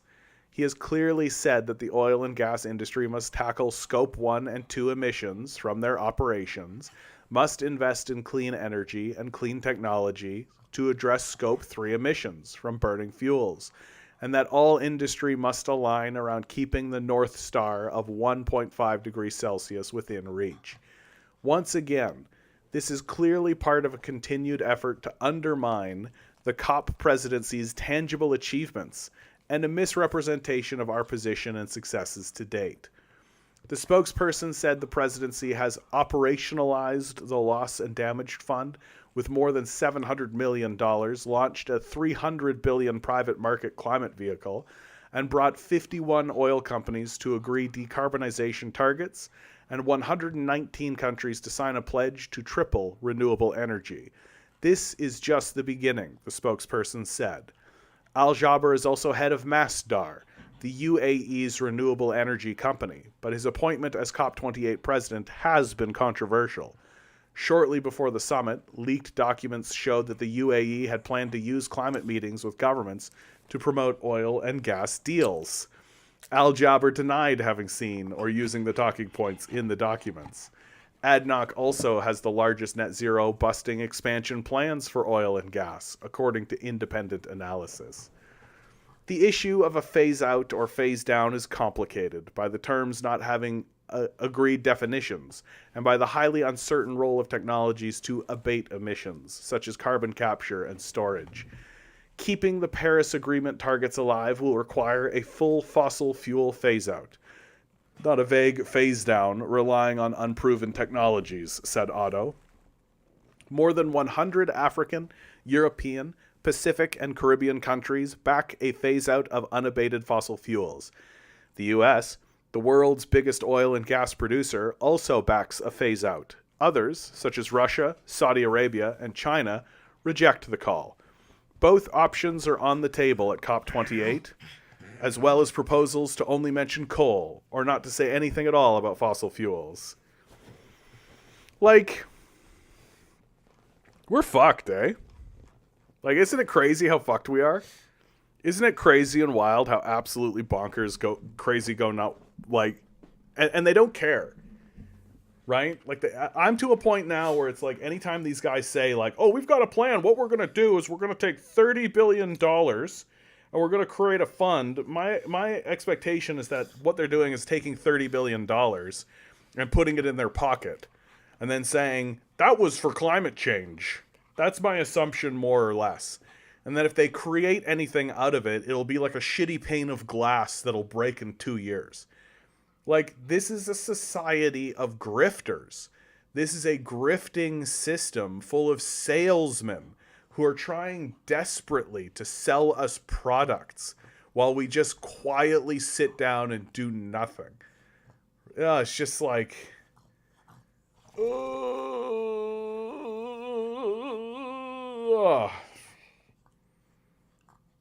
It's going to be... This next decade is going to be absolutely wild. It's just going to be absolutely wild. And it's going to be wild to see all of these people who have been fighting for fossil fuels this whole time, while the water levels come up, be like, oh, we're trying our best. Grinning writes, China is set to mass produce solar panels with 34% efficiency. That's a good way out.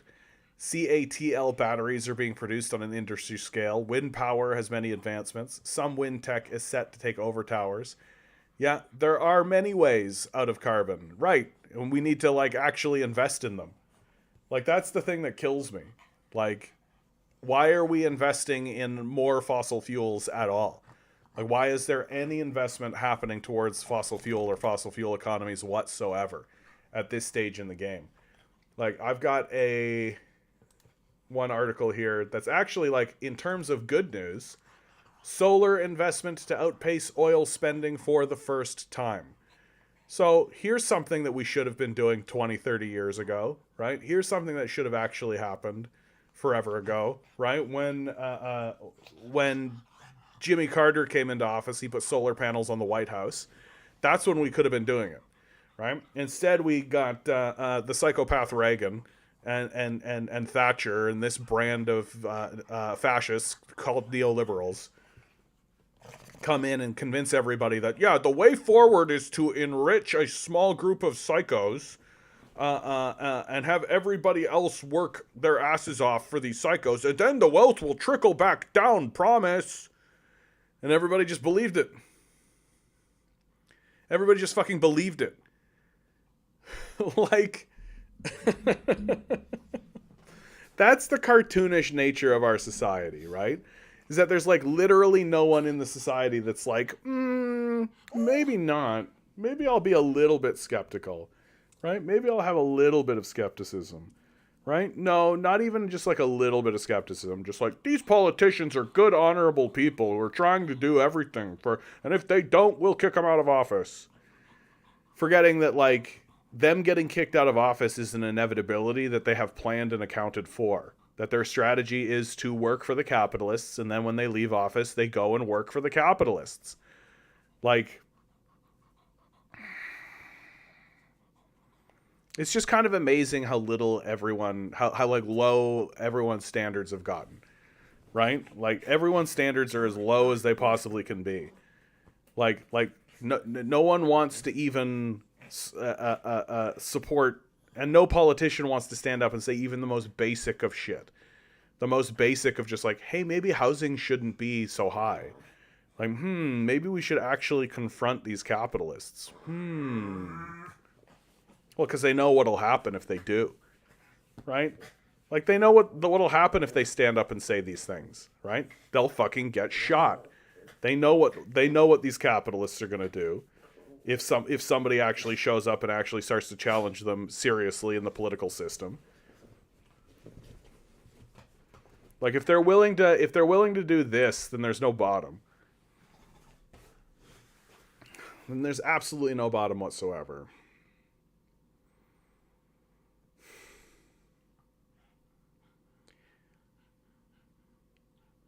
What a very ridiculous time to be alive, you know? What a very ridiculous time to be on this planet and to be experiencing what we're experiencing. And like, I keep encountering people who are just like very obviously in a state of high stress, that are heavily stressed out about all of this. And it takes almost nothing now to get people talking about all of this. That you can say almost anything, and people, it's just like opening up a floodgate, and that everyone seems to be losing this kind of like corporate self-censorship.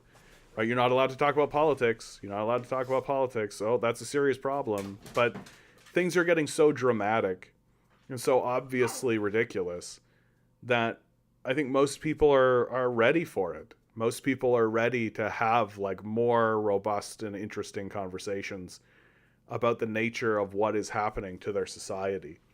They just don't know where to go or who to turn to, right? Which is why it's important to like, share, subscribe, and to tell people I exist, and to spread this stuff around.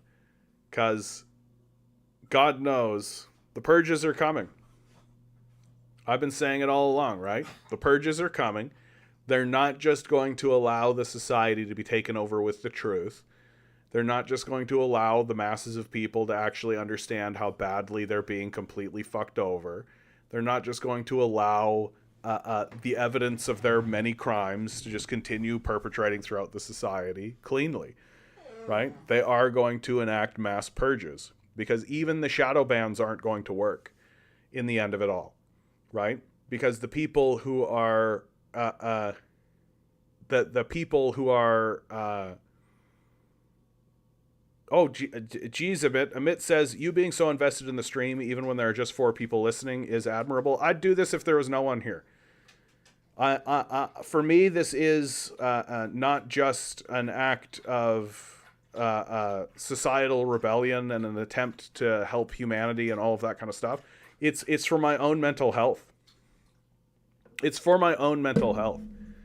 Because I would 100% be one of those people that was just sitting on the streetcar or sitting on the subway, just talking to random people, right? Talking to random people. And also admit, like, to be fair, there's 4 people on Twitch, but there's 25 people on YouTube right now, which is lovely. Thank you so much for being here, guys. I do appreciate it. And it warms my heart that there are actually people here who are listening to me as I basically sit here and just talk about what I consider to be the truth of our society. That helps my own mental health a great deal. It makes me feel a lot better about my own self and my own ability to continue doing this work, and it gives a lot of credibility to the enterprise, I feel. But I feel like I would be doing this in any case. I know I have taken time off of this stream, right? I'll take a week off or 2 weeks off, right? And by about the end of that 2 week period, about the end of that week period, I am starting to do this to regular people in the streets. Like, I'm really starting to just like, and what's interesting is that I'm starting to notice that there are other people who that's beginning to happen to. That I am seeing the phenomenon that I experience for myself in other people. Because you can't bottle this shit up. You can't bottle this shit up. That people need to express it. And I think the reason why people come here and they listen to me is that it gives catharsis. That it takes a lot of energy to not blow your top about a lot of this stuff, and to not constantly be talking about it, and to not constantly be in a state of anxiety and fear about all of this. And you can fall into that state of anxiety, and you can fall into that state of fear, and you can live that kind of life, and you can let it overwhelm you. It can happen. And so instead of allowing the universe to overwhelm me, or to allow that kind of stuff to overwhelm me, I do this.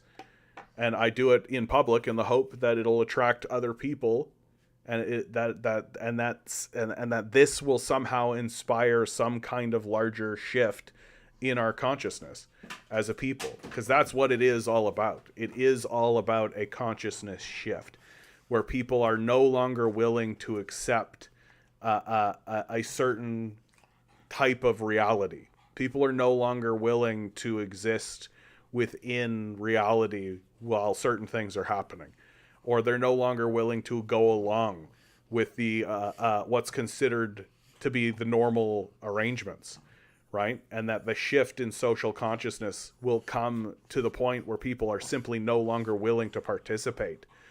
That people are no longer willing to participate in this atrocity. People are no longer willing to participate in this fraudulent labor market. People are no longer willing to participate in any of it. And that they'll literally just walk out the door. And it seems to be what's happening. It seems to be what's happening. That the regular average citizen is losing contact with this society in a meaningful way, and beginning to realize that the society is no longer actually supporting them, supporting their life. And that's only going to get crazier. Like, one of the things that I keep talking about over and over again is I'm sorry guys, 1 second. My dog is he needs a little help. Okay, Milo, I know what you need. This is what you need. I know, buddy, your ears. I know. Your face and your ears and everything. They're just designed to be stupid as stupid is. Isn't that stupid? Let's get the other one over here. Okay, there you go, buddy. Poor little guy. He's got like a little ear infection or something. Not an ear infection for sure, but like...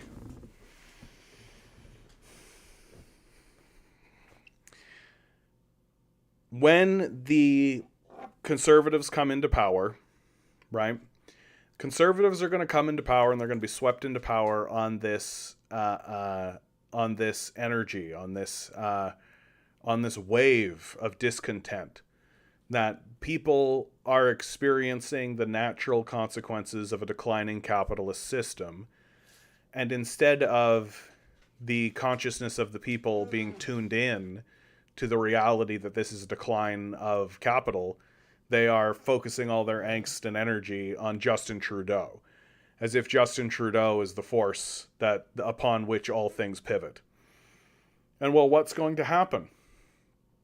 What's going to happen is that Justin Trudeau is going to leave office. He's going to go work for a fossil fuel company or something, some marketing firm or something, maybe SNC Lavalin or whatever. He'll go sit on the board of directors or something, get a cushy 6-figure salary for doing fucking nothing. Kind of how he's doing now. And then Pierre Poilievre will come into power. Nothing will change, right? The Conservatives essentially work for the same people as the Liberals. There'll be one story right away because the Conservatives will pass a big omnibus bill, right? As every government in the history of Canada has always done. There'll be a big, oh, this is anti-democratic. Oh, I can't believe, oh my goodness. They already have these articles written and ready to go so that when it happens, it's what happens. And then the Conservatives will basically go to lunch and just fuck off, right? They pass their omnibus bill, right? They'll go golfing or whatever. And nothing will fundamentally change for people. In fact, things will actually continue to degrade and things will continue to get worse. And then after about 2 years of that, what happens next? Where does the populace turn next? Right? Who is the populace going to turn to after they've been so thoroughly abandoned by both the Liberals and the Conservatives? Well, the Libs, the Liberals are banking on the idea that they'll just be able to get rid of Justin Trudeau, and then the ball will bounce back towards the Liberals, which, incidentally, is a game that the Conservatives are playing into, right? They're playing into this whole Justin Trudeau, so that the Liberals have the opportunity to set another person up and put them in front of us and have us go, oh, okay, yeah, that's a different person. That's not the same enterprise and the same people working for the same organization, right? It's certainly not the fact that the Conservatives and the Liberals work together as allies in order to manufacture consent within the public. That's certainly not the case of what's actually happening. And my concern is that when these conservative voters, when these people who voted conservative realize and recognize that they've been betrayed, that they'll just go straight fascist. That it'll be a party like the PPC that'll just explode. And there'll be a huge fascist upswell that happens. Amit writes, hi, commie, switched over to YouTube. Haha, the system works. We got you, Amit. Haha.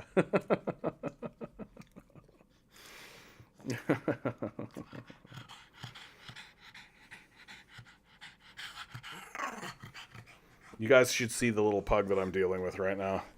He's being extra right now. Here. This is him. This is what I have to deal with right here. This little guy. Is that right, Milo? Is that right?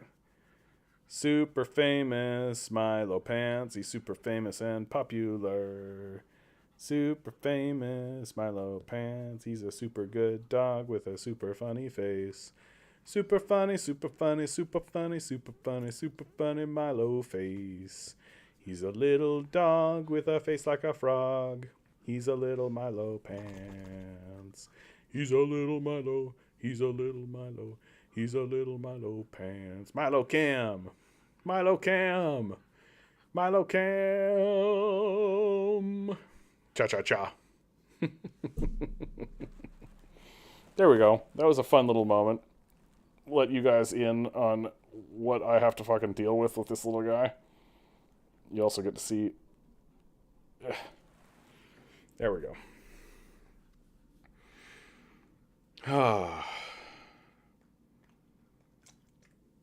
I hope you guys are all doing really well out there. I know that I'm tired. I'm tired as hell. I'm tired of this ridiculous capitalist system that has organized itself against us. I'm tired of talking to the apologists. These fucking Nazis and weird, creepy weirdos who literally come in here to tell me how great capitalism is, and then in literally the next breath talk about how awesome Hitler was. Like, I'm exhausted by this society that has clearly dedicated all of its resources into its own self-destruction. and seems completely disinterested. Like just apathetic and totally disinterested in the idea of maybe making something better. Maybe making something better. I just don't think. And if you are out there and you feel tired too, and you're exhausted too, but you feel guilty about it, I'm here to tell you that you can forgive yourself and you can just let that go. That you can just let that go. That what you are doing is enough. What you are doing is enough. That it takes a great amount of energy to survive a collapsing system. And that is what we are doing. We are surviving a collapsing system.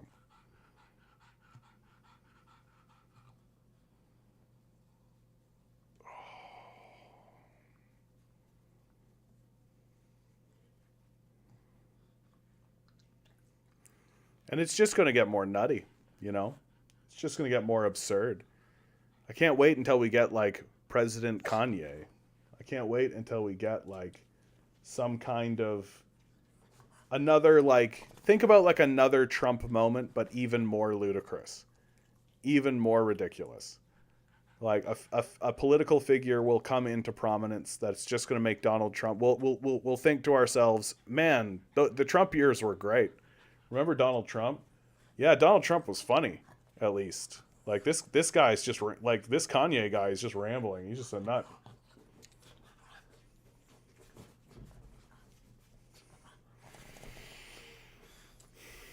You know, guys, my little pug is losing his mind over here.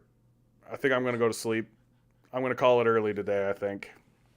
Thanks for being here, guys. For real. I really do appreciate it. I hope this helps you. I hope you're getting something out of this. President Mecha Hitler, exactly. Always remember, guys, each and every one of you is a quantum being walking around in quantum energy. These billionaires are spending hundreds of billions of dollars in the hopes you'll never realize it. You'll just stay the good little commodity they need you to be. Rebel. Revolt. Repent. Good luck. We're going to need it.